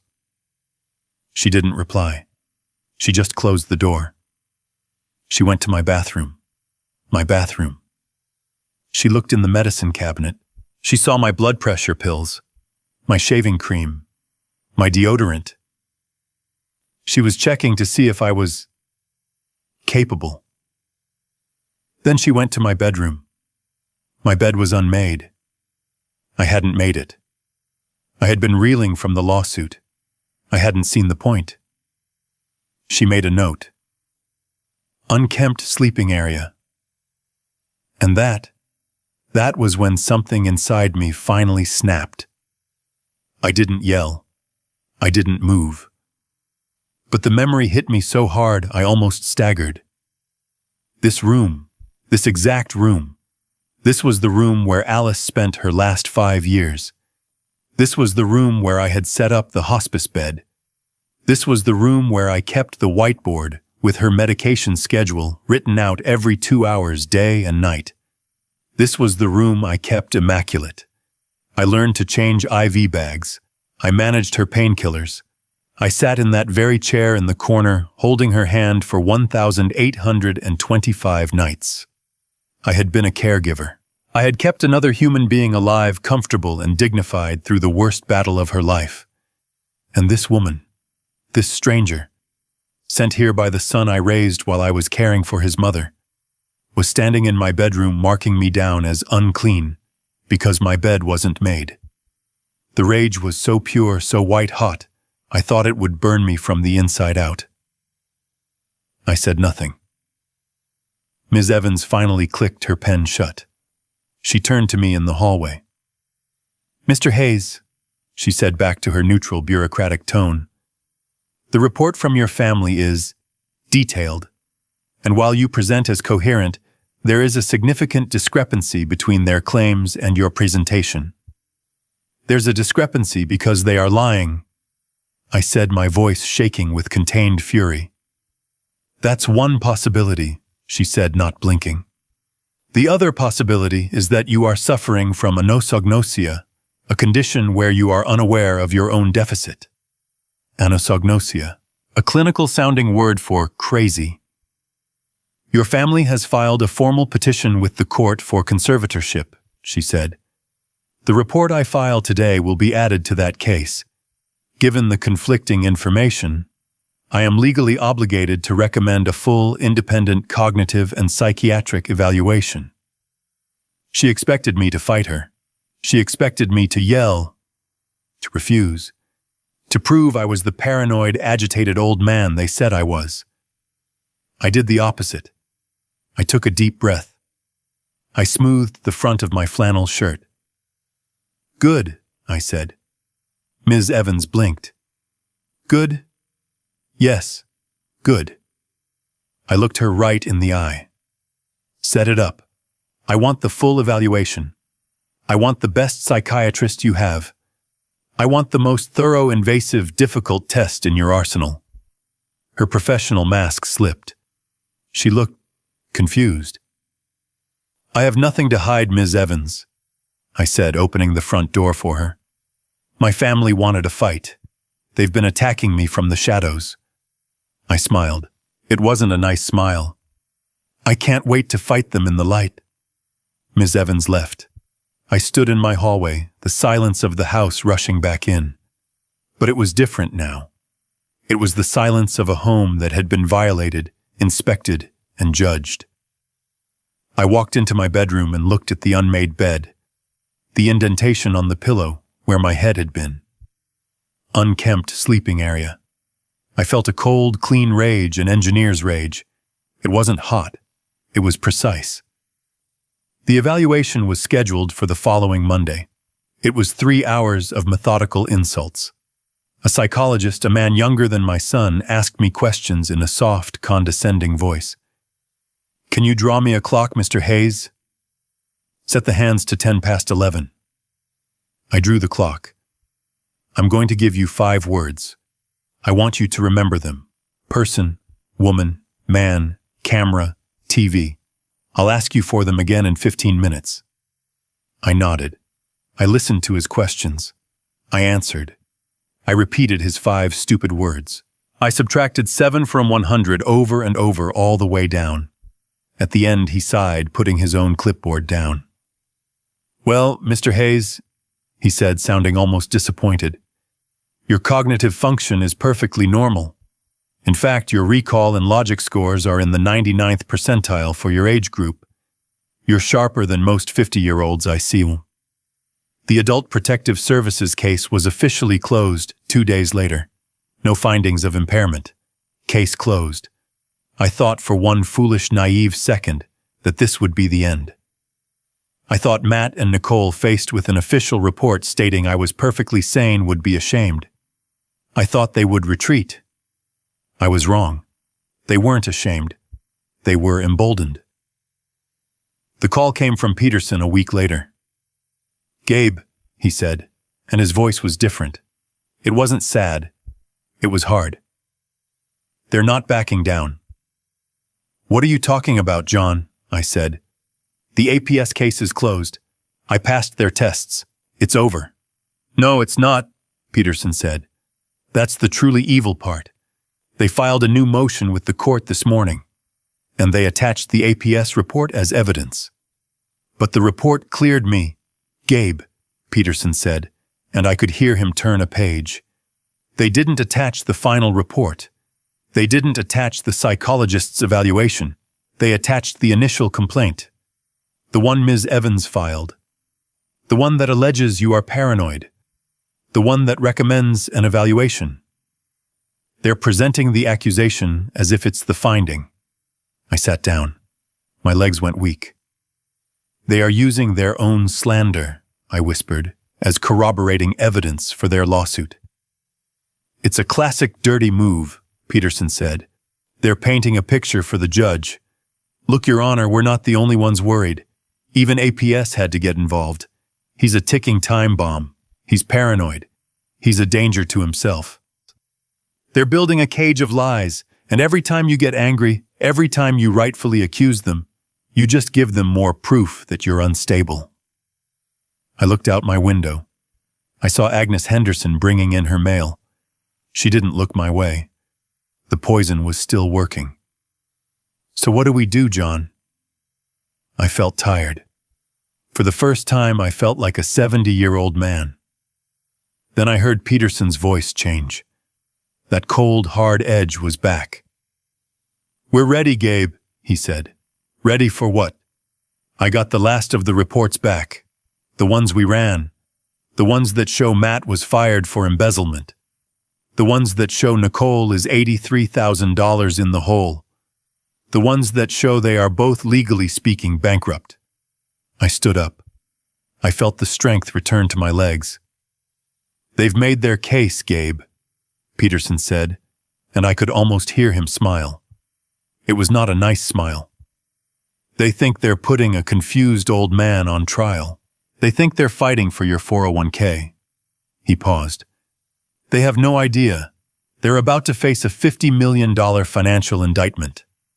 The Clackamas County Courthouse is not an impressive building. It's a block of beige concrete and dark glass built in the 70s that smells like stale coffee and floor wax. It's a place for speeding tickets and property disputes, not high-stakes drama." But as I walked through the metal detector, my old belt buckle beeping, it felt like the Supreme Court. Peterson was already there waiting for me. He wasn't carrying his massive blue ledger. He just had a slim, mean-looking briefcase. He nodded at me, his face like stone. "Gabe, you ready for this?" "I'm ready, John." "Good," he said, "because they're already here, and they're putting on a show." We pushed through the double wooden doors into courtroom 3B. It was exactly as I pictured. Fluorescent lights humming overhead, worn wooden benches, the state flag of Oregon hanging limply next to the judge's empty chair. And then I saw them. They were sitting at the plaintiff's table side by side, my son Matt and his wife Nicole, and they were in mourning. I stopped. I actually stopped in the aisle. Nicole was dressed head to toe in a severe, expensive-looking black suit. Not navy, not charcoal. Black. Funeral black. Her hair was pulled back in a tight, joyless bun. She had a single strand of pearls on. Alice had a strand just like that. The sight of it made my stomach clench. She wasn't looking at me. She was staring straight ahead, her expression one of profound, tragic sadness. In her hand, she held a small, white, lace-edged handkerchief. Every few seconds, she would lift it not to her eyes, but to the corners of her eyes. A delicate, practiced dab, dab, dab.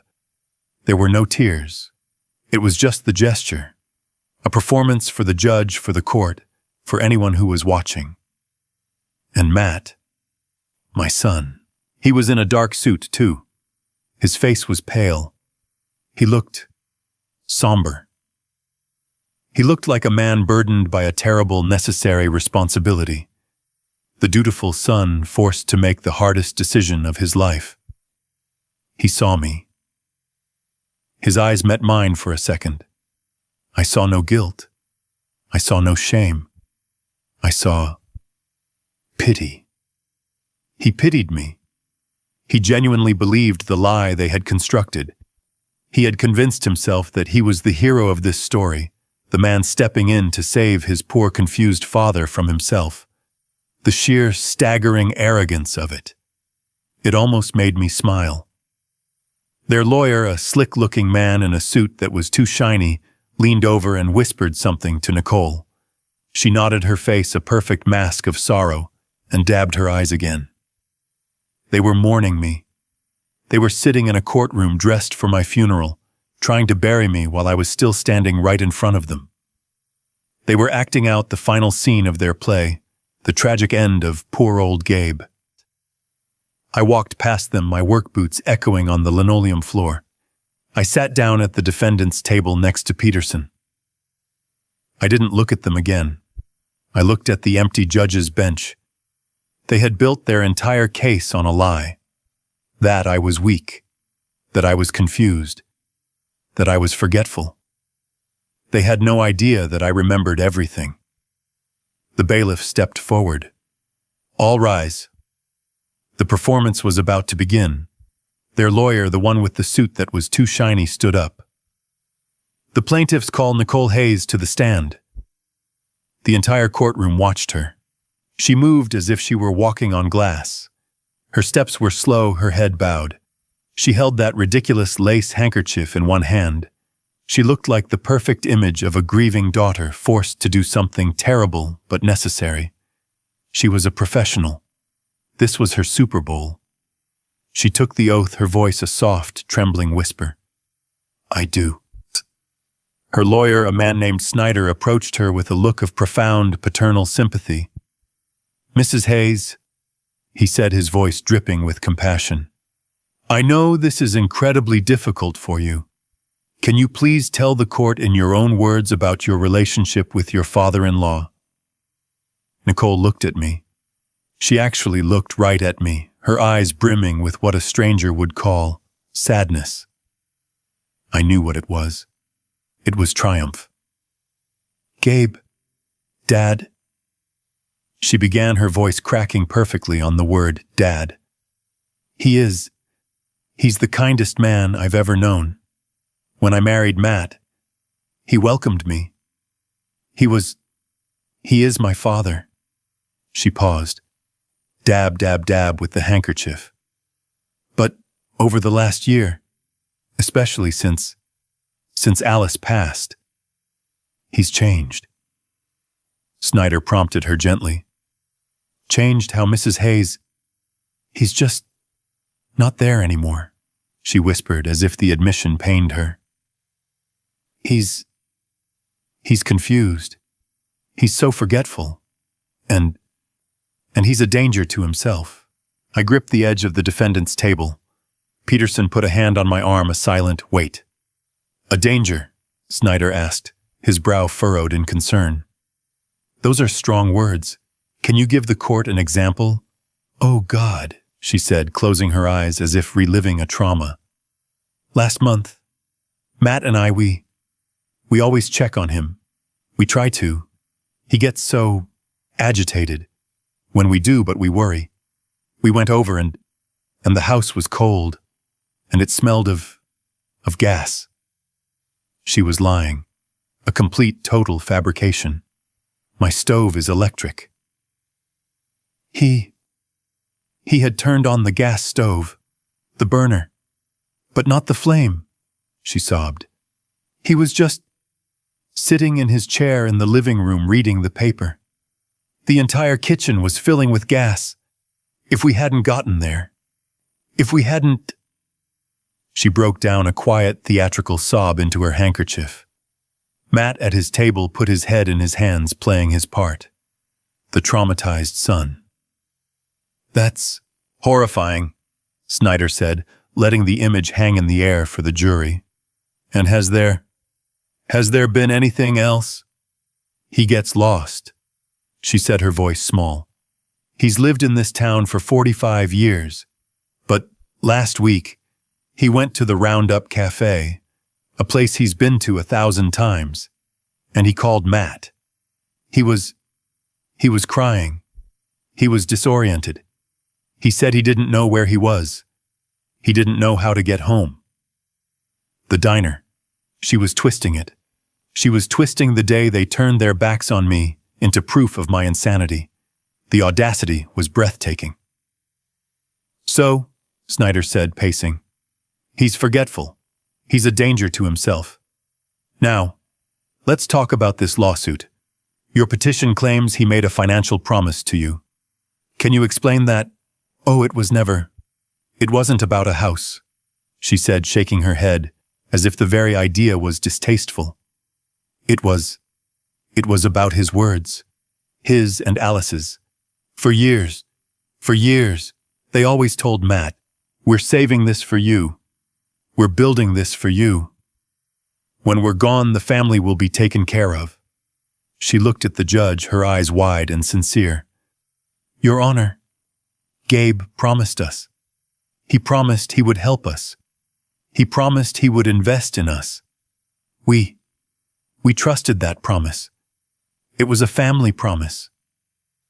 And what happened when you tried to act on that promise? Snyder asked. Nicole's face darkened with a new, different kind of sadness. The sadness of a victim. We We found our dream home, the home we wanted for our future children. We were so excited. We brought him the paperwork. It was just a formality. We thought he'd be happy for us. And was he? She took a sharp, shaky breath. He was a different person. His eyes, they were cold. He accused us. He accused Matt of trying to steal from him. He called me. He called me names I can't repeat in court. Another lie. I hadn't called her anything. I had just said no, but no wasn't dramatic enough for her story. He threw us out, she said, her voice rising in remembered panic. He threw us out of his house. He was violent in his refusal. He wasn't confused anymore. He was mean. That's when we knew. That's when we realized the man we loved, our father, was gone. Replaced by this angry, paranoid stranger. She had done it. She had painted the perfect picture. I wasn't just a forgetful old man. I was now a volatile, angry, paranoid old man, a danger to myself and to others. Snyder let her words hang in the air. He walked back to his table, then turned as if struck by a final noble thought. So, to be absolutely clear, Mrs. Hayes, this petition, this lawsuit, it's not about money, is it? It's not about the $600,000. This was the moment, the climax of her performance. She turned her gaze from her lawyer to the judge. The judge, a woman in her 60s with intelligent, tired eyes, looked back at her unblinking. Nicole's fake tears finally truly welled up and spilled over. Her voice was a masterpiece of broken devotion. Money, Your Honor. How could this possibly be about money? She choked out. We're his family. We love him. We just want to protect him. We just want to get him the help he needs. We want to manage his affairs so he can't hurt himself, so he can live out his years in safety and dignity. And then she went for the kill, the final vicious twist of the knife. And, she said, her voice breaking completely, we want to fulfill his late wife's greatest wish. I felt my blood run cold. Alice, Nicole whispered as if speaking of a saint. Alice always said that her only job in this world was making sure her family was taken care of, that Matt was safe. We're just trying to do what she would have wanted. I closed my eyes. The desecration was complete. She had taken the memory of my wife, the memory of Alice's love and strength, and she had twisted it. She had forged it into a weapon to justify her own bottomless, pathological greed. She had painted Alice, my Alice, as her accomplice. I heard a sniffle from the public gallery. Someone was buying it. I looked at Matt. He was sitting at his table, his head bowed, his shoulders shaking slightly. He was nodding. He was actually nodding along to her story. He had heard the lie so many times he now believed it himself. Nicole dabbed her eyes one last time. We just want our father back, she whispered. She stepped down from the stand, a perfect portrait of tragic, dutiful love. The courtroom was silent. The judge made a note. Snyder looked at Peterson, his expression smug. Your witness, he said. But Peterson didn't stand up. Not yet. He just looked at me. I nodded. It was my turn. Snyder sat down looking like a cat that had just swallowed a canary. He was smug. He looked at Peterson. Your witness. I felt my hands grip the wood of the defendant's table. I expected Peterson to call me. I expected him to put me on the stand, to deny the lies, to deny the gas stove, to deny the violent outburst. Peterson stood up slowly. He was a big man, but he moved with a quiet, deliberate grace. He wasn't flashy like Snyder. He was granite. The defense calls Matthew Hayes to the stand. A wave of confusion rippled through the courtroom. I heard Nicole's sharp intake of breath. Matt, my son, looked up, his face a mask of complete shock. Snyder shot to his feet. "Objection, Your Honor. Mr. Hayes is my client. He is a plaintiff. The defense cannot call my client as their witness."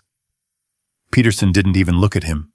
He addressed the judge, a stern-looking woman in her 60s named Judge Evans. "Your Honor," Peterson said, his voice a calm rumble. "Mr. Hayes is not just a plaintiff seeking monetary damages. He is the proposed conservator.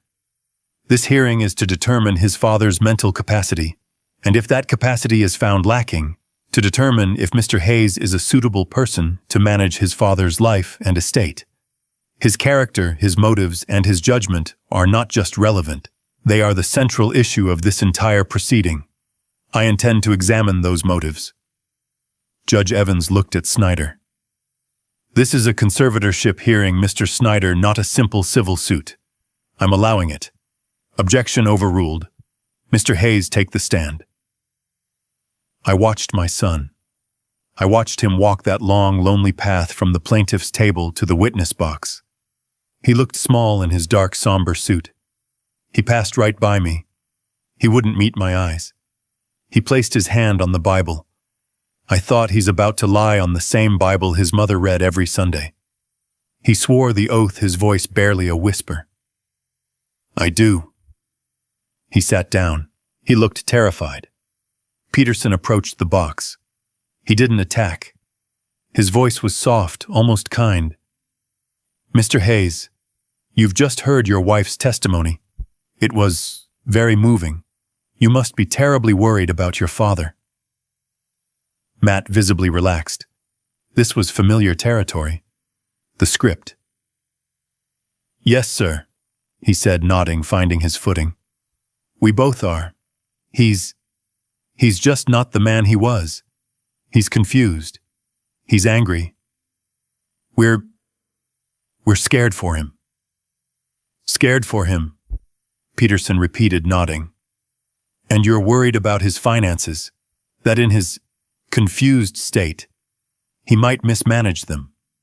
"Yes, he worked his whole life for what he has," Matt said, gaining confidence. "We just want to protect that. Protect his legacy. It's what my mother Alice would have wanted." I felt my blood turn to ice. He dared. He dared to speak her name. He dared to use her as a shield for this. I looked at Peterson. Peterson's face was stone. "So, Mr. Hayes," Peterson continued, his voice still soft, "all of your actions, this lawsuit, this petition to have your father stripped of his rights, all of this comes from a place of love, of concern." "Yes," Matt said, his voice firm now. 100%. We just want to help him." "Help him," Peterson murmured. He paced a step. Then he turned, and the kindness was gone. His voice was no longer a rumble. It was a blade. "Let's talk about the specific ways you've tried to help him." Peterson walked to his briefcase.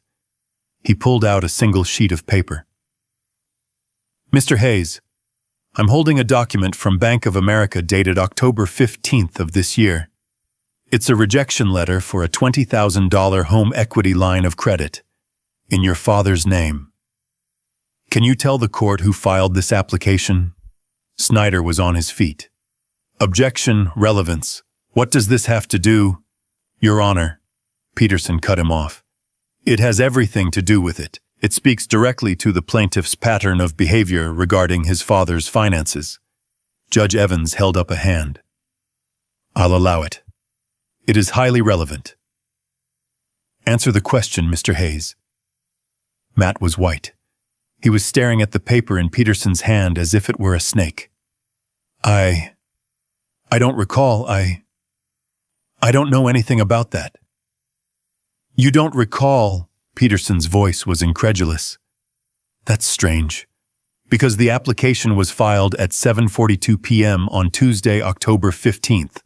According to your own wife's testimony, that was the very same day your father supposedly had a violent paranoid episode and threw you out of his house. You must have been very concerned for his finances that night. Objection, Snyder yelled. Argumentative. Sustained, the judge said, but she was leaning forward now, her eyes fixed on Matt. Just ask the questions, Mr. Peterson. Let me refresh your memory, Mr. Hayes. Peterson continued, his voice like ice. This application was filed online. It used your father's correct social security number, his correct date of birth, and for the security question, his mother's maiden name, Kovacs. Is that a name you are familiar with, Mr. Hayes? I watched my son's face. I watched it crumble. He knew. He was caught. He looked at Nicole, a desperate, silent plea. Her face was frozen, her mask of grief replaced by one of pure panic. I might have, Matt stammered, his voice cracking. I was trying to check on his accounts, to see if he was okay. I was worried someone else might be stealing from him. You were checking on his accounts by applying for a $20,000 loan in his name without his permission, Peterson asked, his voice booming in the small courtroom. Is that what helping looks like, Mr. Hayes? Or is that what the Oregon State Penal Code calls identity theft? Objection! Snyder screamed, his face purple. My client is not on trial for... Sustained, the judge snapped.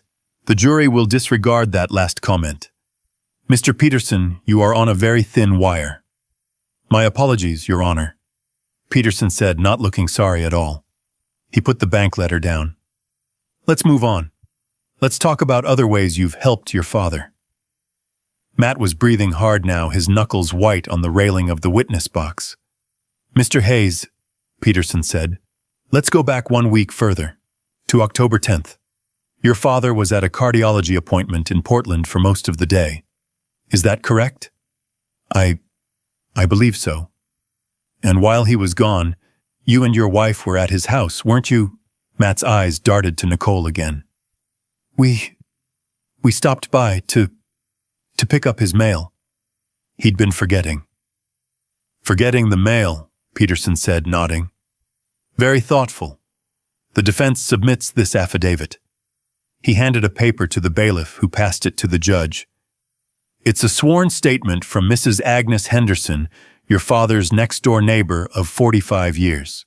In it, she testifies that she saw you and your wife Nicole inside your father's home for, and I quote, nearly a full hour. She also testifies that when your wife left, she was carrying a beige tote bag that was, quote, stuffed so full of papers I thought the handles would break. Peterson turned back to Matt. The kindness was gone. The civility was gone. This was an execution. Mr. Hayes, he thundered, were you helping your father when you broke into his file cabinet? Were you protecting him when you stole his 401k statements, his private pension documents, and his personal tax returns? We were worried, Matt shouted, his voice breaking. We were looking for his will. We were afraid. We were afraid in his confused state he might have lost it. Or changed it. So, you admit you took the documents, Peterson said, his voice dropping to a deadly whisper. No, we were just organizing, Peterson repeated. A noble act. And this lawsuit, this petition to have him declared insane, is that also organizing? We had to... Matt pleaded, his eyes now on the judge. He's sick. He doesn't know what he's doing. We're just trying to manage his affairs. Ah, Peterson said. His affairs. Let's talk about that. Mr. Hayes, you have a good job, don't you? Regional sales manager at John Deere. Matt seemed to grab onto this like a lifeline, a topic he understood. Yes, he said, straightening up slightly. Yes, I do. You sell tractors, farm equipment, a solid, respectable job. an honest living. Yes, Matt said. Is it still correct, Mr. Hayes? Matt just stared at him. Oh. What? Peterson walked back to his briefcase. He pulled out another document. Mr. Hayes, were you not terminated, fired, from your position at John Deere 6 months ago, on May 1st, for embezzlement? The courtroom exploded. Snyder was on his feet screaming, "Objection! Objection! Relevance! Character assassination!" Objection. But it was too late. The bomb had gone off. The words were hanging in the air. Embezzlement. Peterson ignored the lawyer and threw the documents onto the clerk's desk.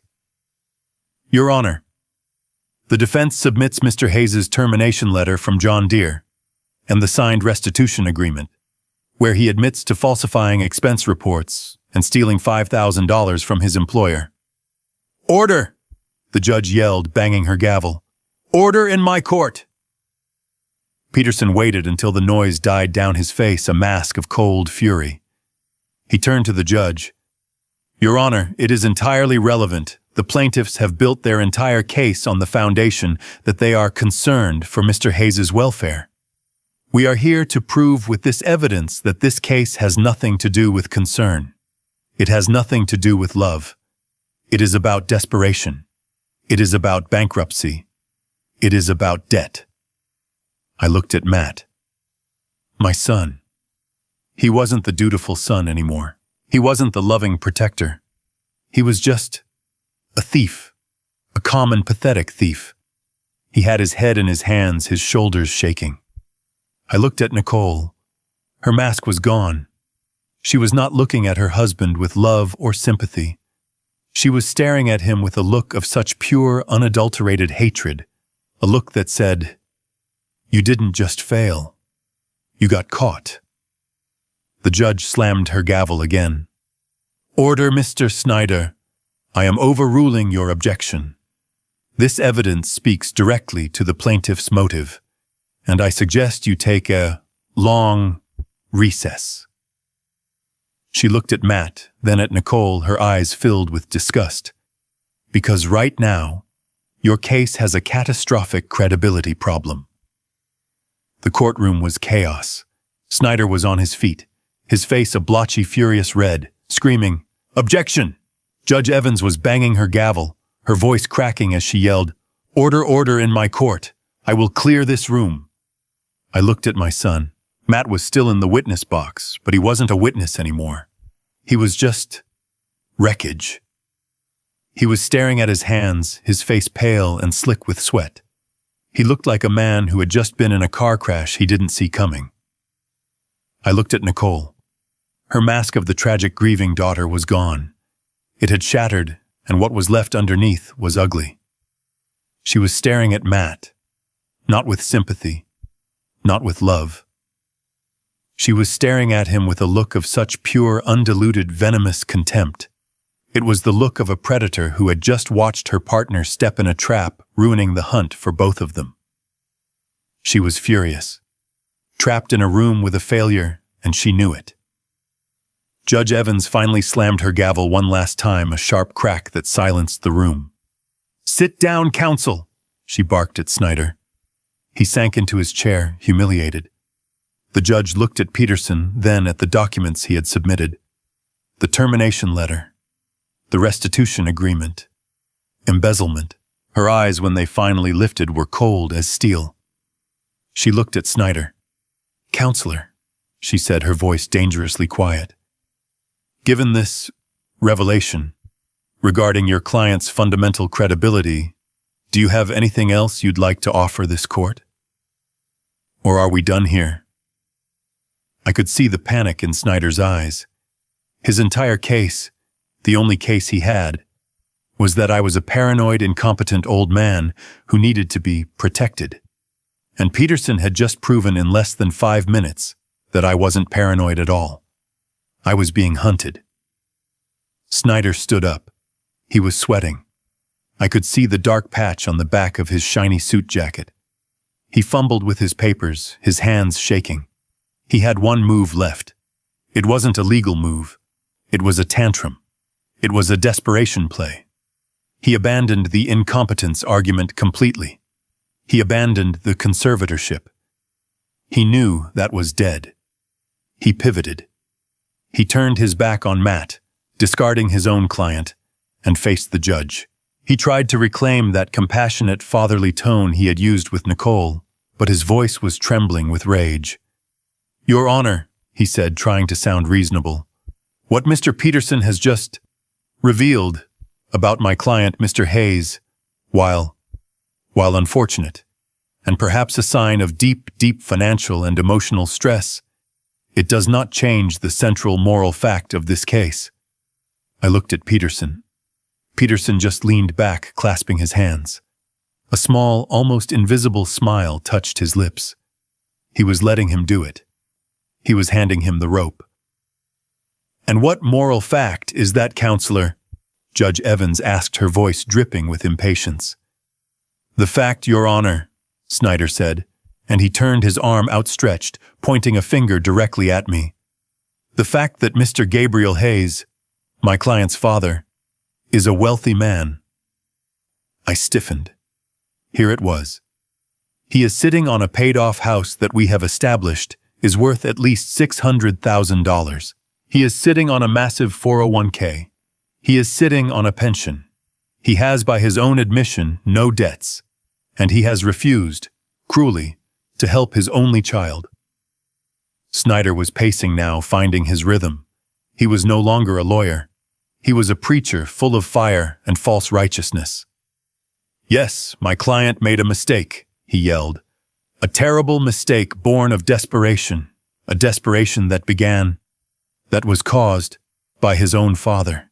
This wealthy, comfortable, retired man who refused him, who looked his only family in the eye and refused to help.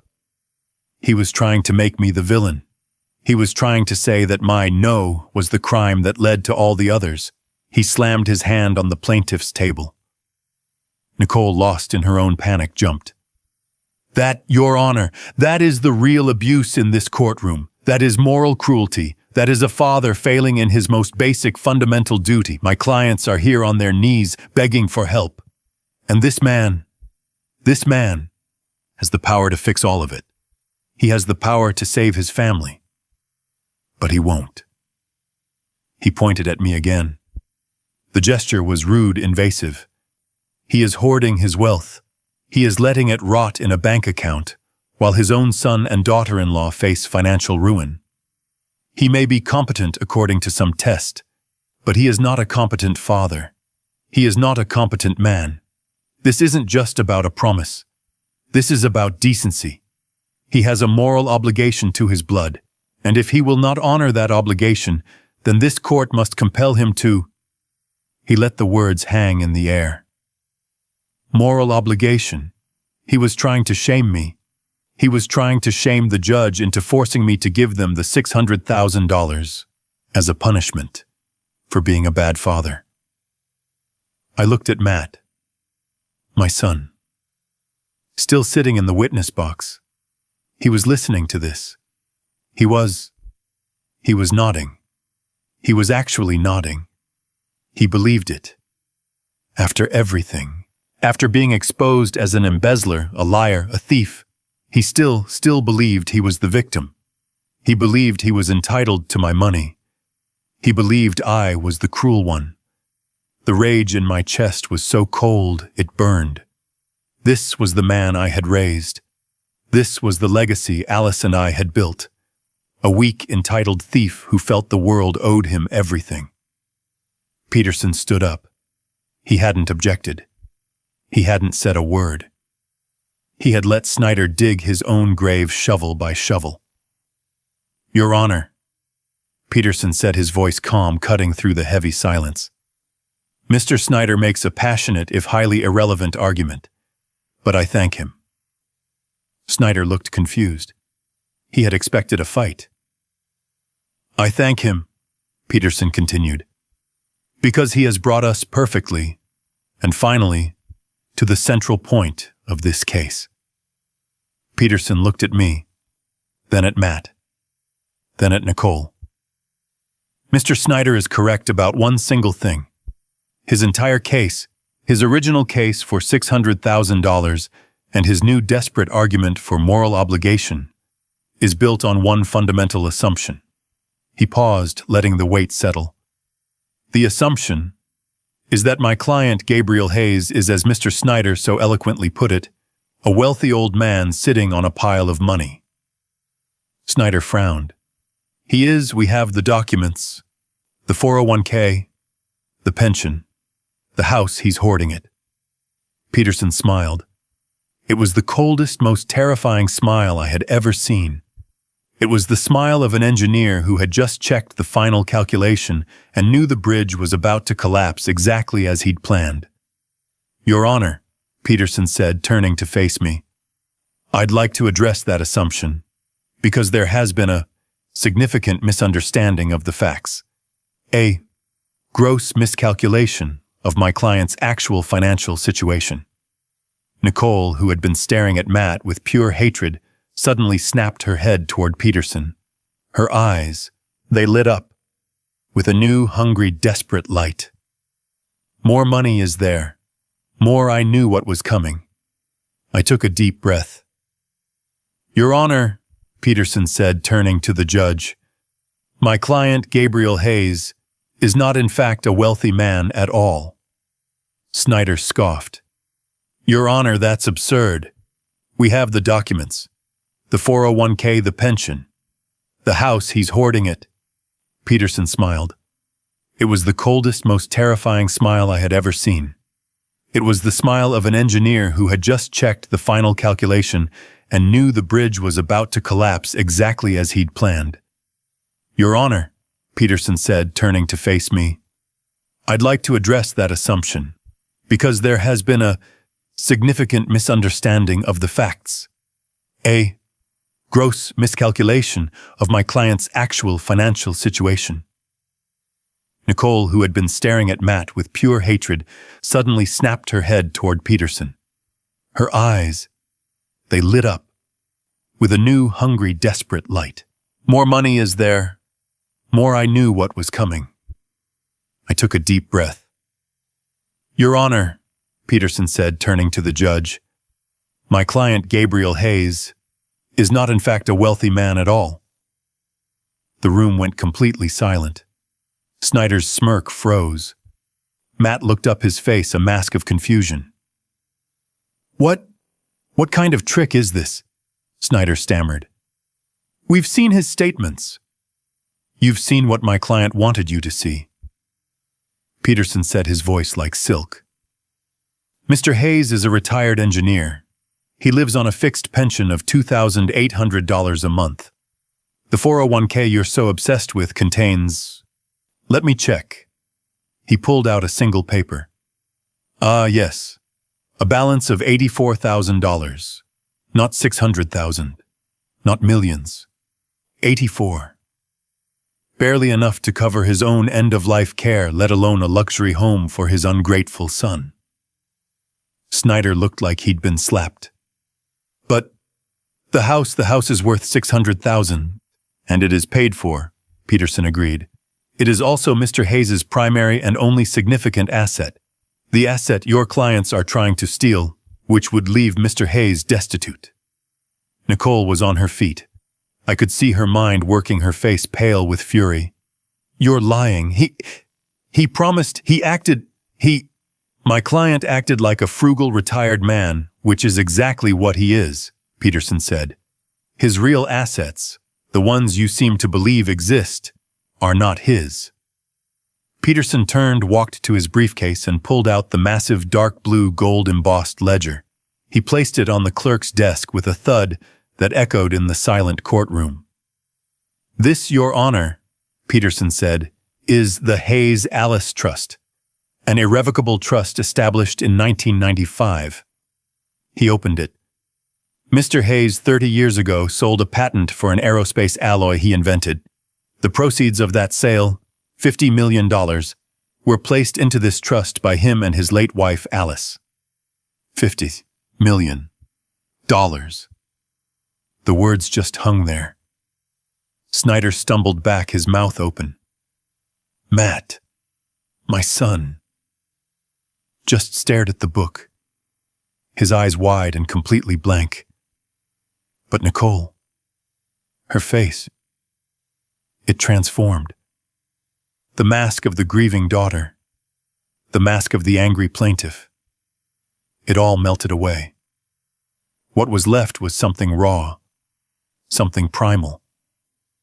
It was hunger. Her eyes were fixed on that blue book. Her breathing was shallow. She was physically trembling. She wasn't seeing a legal document.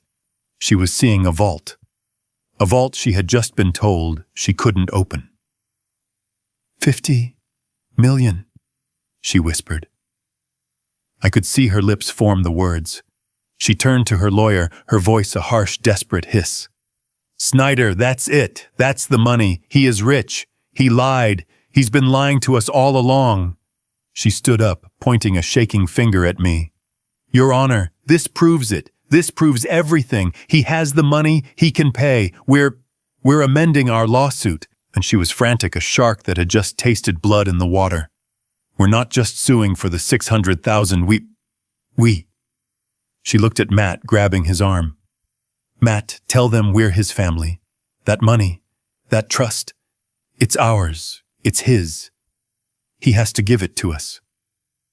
She turned back to the judge, her eyes wild. We demand the $600,000 from the trust. She had done it. She had said the magic words. Peterson just stood there. He watched her. He let her scream. He let her expose the bottomless, ugly pit of her greed to the entire courtroom. He waited until she was breathing hard, her chest heaving, her eyes dark. This is a trap. Then he turned to the judge. Peterson just stood there. He let her scream. He let her demand the $50 million. He let her, in front of a judge and a full courtroom, complete her transformation from a grieving daughter-in-law into a ravenous wolf. Only when Nicole was finished breathing hard, her eyes fixed on the blue ledger like it was a piece of meat, did Peterson turn. He didn't speak to Nicole. He didn't speak to Snyder. He spoke only to the judge. Your Honor, Peterson said, his voice calm. That is precisely why Mrs. Alice Hayes, a woman of remarkable foresight, included Section 4, Article B. She anticipated this very day. Judge Evans looked down at the massive trust document Peterson had submitted. The courtroom was dead silent. The only sound was the rustle of the judge turning a page. I looked at Matt. He was still in the witness box, a forgotten player in his own drama. He was watching the judge, his face blank. I looked at Nicole. She was vibrating with a terrible, greedy energy. She was leaning forward, her hands gripping the plaintiff's table like she was about to launch herself over it to grab the book. Judge Evans found the page. She put on her own reading glasses. Mr. Peterson, the judge said, her voice dry as dust. You are referring to the moral character clause. I am, Your Honor, Peterson said. The judge looked up over her glasses, first at Nicole, then at Matt, who was still trapped in the witness box. This is a legally binding, irrevocable trust, the judge stated, her voice echoing in the silence. The terms are unbreakable. She looked back down at the page. She read the words aloud, her voice clear and cutting. The assets of this trust, she read, are designated primarily for the benefit of any and all grandchildren of the creators. The primary beneficiary, Matthew Hayes, she paused, letting the names settle, may only assume a managerial role as executor or receive any discretionary funds upon demonstrating. The judge paused again, took off her glasses, and looked directly at my son. Demonstrating the highest standard of financial responsibility and moral character. The silence in the room was absolute. It was the silence of a vacuum. Nicole's face froze. Her eyes darted from the judge to Matt.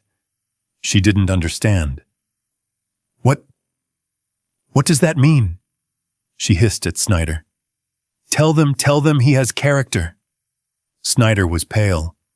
He was a property lawyer. He looked like he had just been pushed into a shark tank. He knew exactly what that meant. Judge Evans ignored them. Her gaze was locked on my son. He was a fly trapped in amber. "Mr. Hayes," the judge said. Her voice was not unkind. It was something far worse. It was disappointed. "You are still under oath. You have been sitting in that chair for the last 20 minutes. You have listened to the evidence presented by the defense." She began to list the items not like a lawyer, but like a mother disappointed in a child. Evidence that you were terminated from your job for embezzlement. Evidence that you are facing bankruptcy due to profound financial irresponsibility. Evidence and that you and your wife knowingly lied to this court in a sworn affidavit. Evidence that you attempted to defraud a bank by stealing your father's identity. Evidence that you filed a false malicious report with Adult Protective Services against the very man you are petitioning to protect. With every item, Matt seemed to shrink, sinking lower and lower into the witness chair. The judge leaned forward. The entire courtroom leaned forward with her. She looked at this broken, trembling 42-year-old man. "Mr. Hayes," she said, her voice dropping to a quiet, devastating finality. "My question for you is this." She held his gaze. "Do you believe, honestly, that the man I have just described, the man who has sat in my courtroom this morning and lied under oath, the man who attempted to steal from his own 70-year-old father, first by theft and then by trying to have him declared legally insane?" She paused. "Do you really believe that this man, that you, meet the highest standard of moral character?" The question landed. It was not a question. It was a verdict. Matt's face crumpled. It was the same look I saw when he was 10 and had to give me that $20 bill. The look of being caught, of being known, of having nowhere left to hide. He opened his mouth. A small, dry croak came out. He looked at Nicole. Her face was a mask of pure, white-hot rage. He looked at me. I just looked back. I felt nothing. Just empty. He looked at the judge. And the man I had raised, the son of Alice Hayes, broke. He put his face in his hands.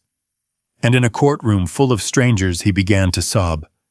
Ugly, heaving, pathetic sobs. The sobs of a man who had just lost everything. Not just the $600,000. He had just lost $50 million. Matt just stared. He couldn't answer the question. He sat there in the witness box, a 42-year-old man in a suit reduced to a hollow shell. The judge's words hung in the silence. "Do you really believe that you meet the highest standard of moral character?" It wasn't a question. It was a mirror. And in it, my son was finally forced to see what he had become. He opened his mouth. A dry, rasping sound came out. No words. He looked at Nicole, his wife, the woman he had started this entire war for. Her face was white. Her eyes were wide, not with fear for him, but with fear for herself. She wasn't looking at her husband with sympathy. She was staring at a losing investment. She was staring at the failure who had just cost her $50 million. And Matt, he saw it. He saw the contempt in her eyes. The mask was gone. The love and devotion had evaporated. All that was left was the raw, ugly greed and the rage that he had been caught. He turned back to the judge. His face crumpled. It wasn't the clean, noble crying of his wife's performance. It was ugly. He collapsed in on himself, his shoulders heaving. He put his face in his hands, and the sound that tore out of him was the sound of a man who had just lost everything. A pathetic, gasping, choking sob that echoed in the dead-silent courtroom. He wasn't crying for me. He wasn't crying because he was an embezzler. He wasn't crying because he had lied or stolen or tried to destroy his own father. He was crying because he had lost. He was crying because he had been caught. Snyder, the slick lawyer, just sat down. He dropped his pen. He didn't object. What was there to object to? The truth, Judge Evans watched the performance for a long, cold moment. She let him sob. She let the entire courtroom watch him disintegrate. Then she banged her gavel. The sound was like a gunshot. Crack! Order! She said, her voice cutting through his cries. The witness will compose himself. Matt tried. He fumbled for a tissue. He couldn't stop shaking. The judge didn't wait. She looked down at the pile of documents. Peterson's evidence, the termination letter, the affidavit from Agnes Henderson, the fraudulent bank application, the official court-ordered cognitive evaluation that declared me perfectly sane, and the blue ledger, the Hayes Alice Trust. This court has heard enough, she announced. Her voice left no room for argument. This hearing is twofold. First, the civil suit filed by the plaintiffs Matthew and Nicole Hayes for $600,000. She looked at Snyder. Counselor, your entire case was built on a foundation of promissory estoppel and your client's emotional distress. Given that your client's own actions, namely embezzlement and fraud, are the actual cause of his distress, and that your other client, Mrs. Hayes, was found to be lying on the stand about the gas leak. This court finds the claim to be not only baseless, but frivolous, malicious, and an act of profound bad faith. She took a breath. The civil suit for $600,000 is hereby dismissed, with prejudice, which means you can never file it again. Nicole let out a small, strangled gasp. Second, the judge continued, her voice growing colder. We have the petition for conservatorship. The petition to have Mr. Gabriel Hayes declared mentally incompetent. She looked at me. For the first time, her expression softened for just a fraction of a second. Then she looked back at Matt.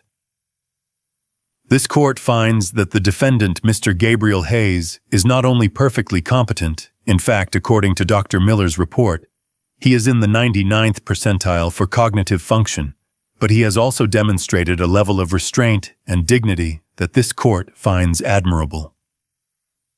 She then turned her gaze on Matt and Nicole. The plaintiffs, however, have demonstrated a profound, disturbing, and frankly predatory lack of moral character. The petition for conservatorship is denied effective immediately. Snyder was already stuffing papers into his briefcase. He was done. But the judge wasn't. And finally, she said, we have the matter of the Hayes Alice Trust. Nicole, who had been frozen, suddenly looked up.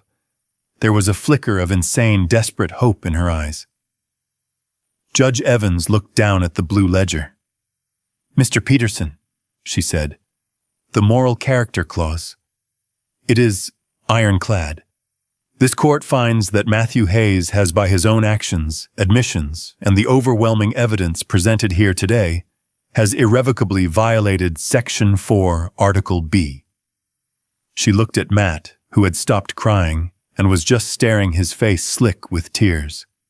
Therefore, the judge declared, Matthew Hayes is hereby permanently disqualified from ever serving as an executor, manager, or discretionary beneficiary of this trust. His interest, present and future, is terminated, effective immediately. It was over. A sound tore out of Nicole's throat. It was not a cry. It was a shriek, a raw animal sound of pure, thwarted rage. No, you can't. It's not fair. It's his. He's the son. You can't just take it from him. He's family. Peterson sat down. I stood up. I stood up slowly. My old knees cracked. I looked at Judge Evans. Your Honor, may I address the plaintiffs? The judge looked at me. She nodded. Briefly, Mr. Hayes. I turned. I didn't look at Matt. I looked at her. You keep using that word, I said, my voice quiet, but it carried in the dead silence of the room. Family.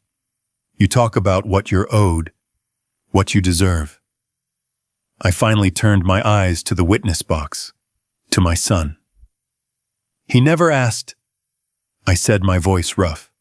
He never once came to me as a son. He didn't come to me and say, Dad, I'm in trouble. I failed. I lost my job. I'm drowning. Please help me. I took a step closer.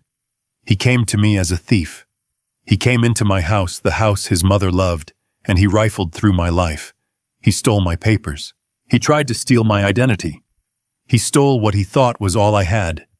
He chose fraud instead of family. He was willing to tell a court of law that his own father was insane. He was willing to have me locked away. He was willing to make me homeless, just to get his hands on a few $1,000s from my 401k. I looked back at Nicole. Her face was a mask of disbelief. You're wrong, Nicole, I said. My $50 million was never the secret. I was never hiding money from you. I was trying to protect my son from himself. I was trying to give him a chance to be the man his mother Alice raised him to be. A man of character. I pointed at Matt, still weeping in the witness box. My money wasn't the secret, I said, my voice breaking with a cold, terrible clarity. His character's the secret. And now we all see it. I sat down. The silence was absolute. Judge Evans put her glasses back on. She looked at the plaintiff's table. This hearing is concluded, she said. She stood up. And furthermore, based on the testimony and evidence of embezzlement, perjury under oath, conspiracy to commit fraud, identity theft, and the filing of a false malicious report to Adult Protective Services, this court is referring this entire matter to the District Attorney's Office for a full criminal investigation. Crack. The gavel fell. It was done. I watched a bailiff walk over to Matt. He was no longer a witness. He was a defendant. Nicole was frozen, her mouth open, the shriek stillborn on her lips. She had lost. She had lost the house. She had lost the $50 million. She had lost everything. Peterson put his hand on my back. It's over, Gabe. I nodded. I stood up. I didn't look at them again. I didn't look at my son. I didn't look at the ruin I had built and the ruin he had become. I just walked out of the courtroom. I pushed open the heavy wooden doors and walked out into the bright, cold, ordinary sunlight. I sold the house in Oregon. I sold the old truck. I let the lawyers and the trust handle the rest. I used my pension, the money I had earned, the decoy money, and I bought a small 2-bedroom condo in San Diego. The place Alice and I always said we'd retire to but never did. The $50 million trust, it's still there. Peterson manages it. It goes to engineering scholarships now. It goes to the university where I developed the alloy. It builds things, it doesn't destroy them. Matt and Nicole, they're facing multiple felony charges. They declared bankruptcy. The last I heard, Nicole left him. She finally realized you can't get blood from a stone. I sit on my new balcony now. I can smell the salt from the ocean. I'm drinking coffee from a brand new machine. It works perfectly every time. I lost my son. But I kept my word to Alice. I protected our legacy, and I am finally at peace. Matt couldn't speak. He just broke. The man I had raised, the son of Alice Hayes, just sat there in the witness box, his face a grotesque mask of tears and sweat.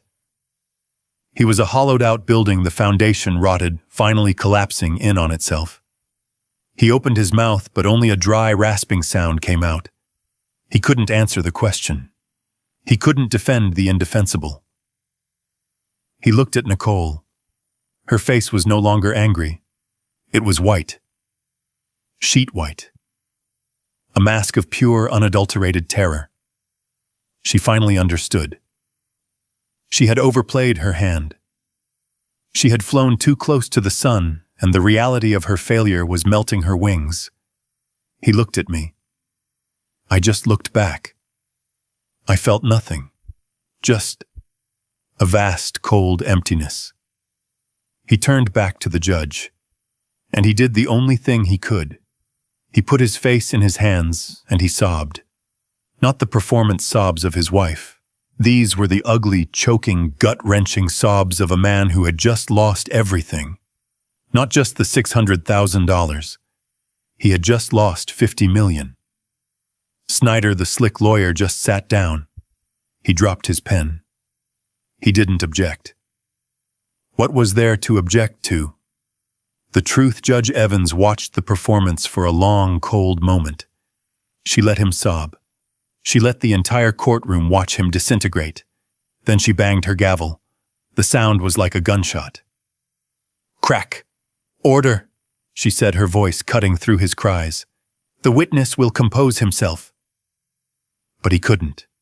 He was gone. The judge didn't wait. She looked down at the pile of documents. Peterson's evidence, the termination letter, the affidavit from Agnes Henderson, the fraudulent bank application, the official court-ordered cognitive evaluation that declared me perfectly sane, and the blue ledger, the Hayes Alice Trust. This court has heard enough, she announced. Her voice left no room for argument. This hearing is twofold. First, the civil suit filed by the plaintiffs Matthew and Nicole Hayes for $600,000. She looked at Snyder. Counselor, your entire case was built on a foundation of promissory estoppel and your client's emotional distress.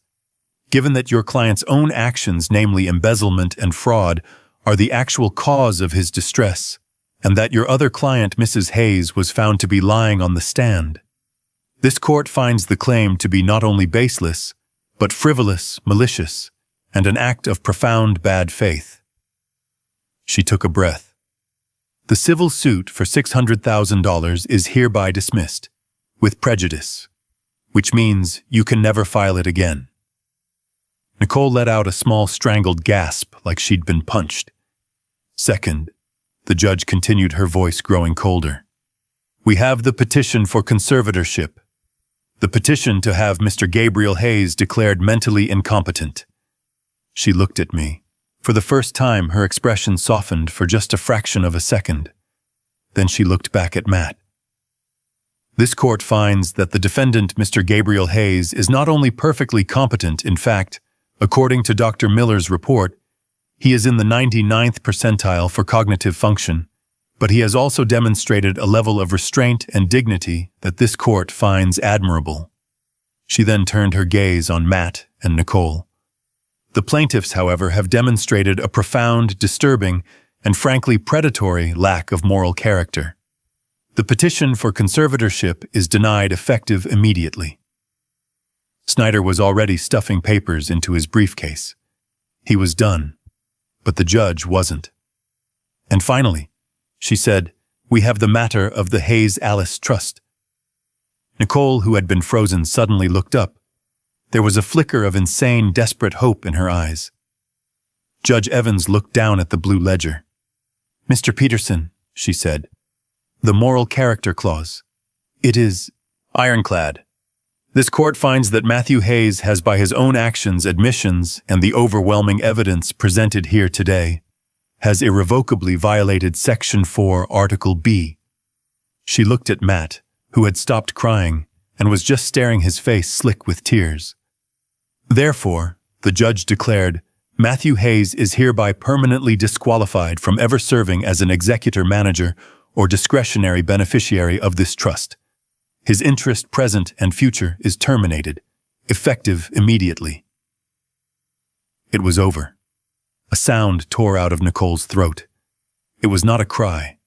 It was a shriek, a raw animal sound of pure, thwarted rage. No, you can't. It's not fair. It's his. He's the son. You can't just take it from him. He's family.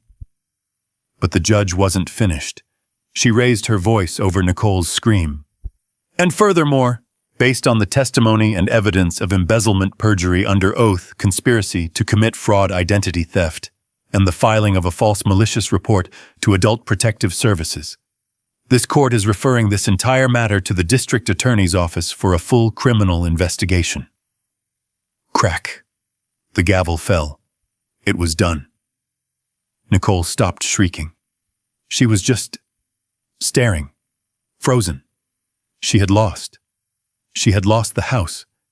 She had lost the $50 million. And she had just, in all likelihood, lost her freedom. I watched a bailiff walk over to Matt. He was no longer a witness. He was a defendant. Peterson put his hand on my back. "It's over, Gabe." I nodded. I stood up. I didn't look at them again. I didn't look at my son. I didn't look at the ruin I had built and the ruin he had become. I just walked out of the courtroom. I pushed open the heavy wooden doors and walked out into the bright, cold, ordinary sunlight. I didn't watch them. I didn't stay to see Nicole's final silent shriek or Matt's hollow-eyed stare as the bailiff told him to remain seated.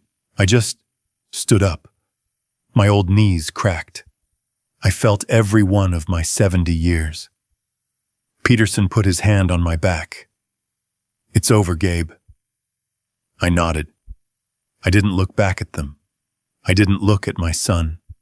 I didn't look at the ruin I had built and the ruin he had become. I just walked out of the courtroom. I pushed open the heavy wooden doors and walked out into the bright, cold, ordinary sunlight alone. They had lost.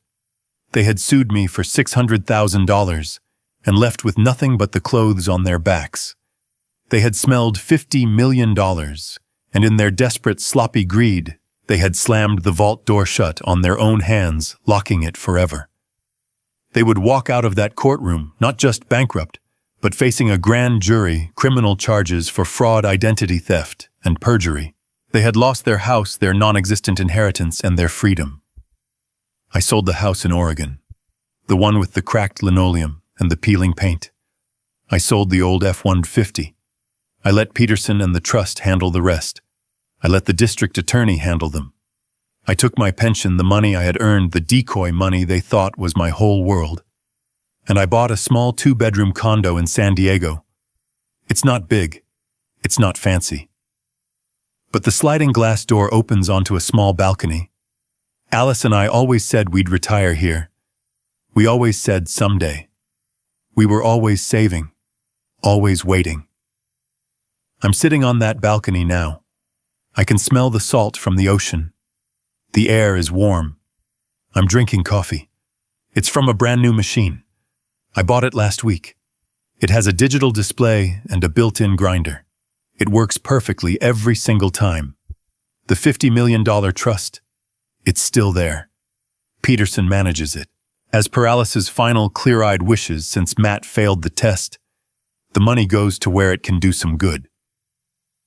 It's funding engineering scholarships at my old university. It's building libraries for kids who want to learn. It's building things that last, not things that get torn down by greed. I lost my son. I know that. I lost him a long time ago, maybe even before Alice died. I just didn't want to see it. But I kept my word to her. I protected our legacy. I protected what we built. And I am finally at peace. I spent 30 years hiding my wealth because I was afraid it would ruin my son's character. The irony is that my lack of wealth, or what he thought was a lack, is what truly exposed his. This nightmare taught me a hard lesson. You can't protect people from themselves. Money doesn't create character. It only reveals what was already there, or what was missing. I tried to protect my son from a curse, but I learned that the real curse wasn't the $50 million. It was his own greed. My wife and I tried to teach our son the value of hard work by hiding our wealth. Do you think we made a mistake? Tell me what you truly think in the comments below. 네. 확실해? 네. 앞에 친구처럼 재방송할 거면 아, 앞으로 내뱉지도 말고 네. 왼쪽에 카메라. 나 진짜 사랑.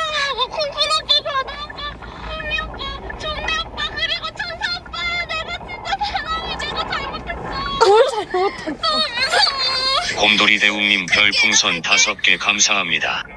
단양이 왈개비 번지 점프하는 모습 보고 표정이 왜 이리. 나옵니다. 곧 나와요. 이제 곧 낀다. 아니 오빠 이거 왜 이렇게 여기는 고해성사 하는 데가 아니에요, 그죠? 네 맞습니다. 아 평생 더 잘할게 오빠들.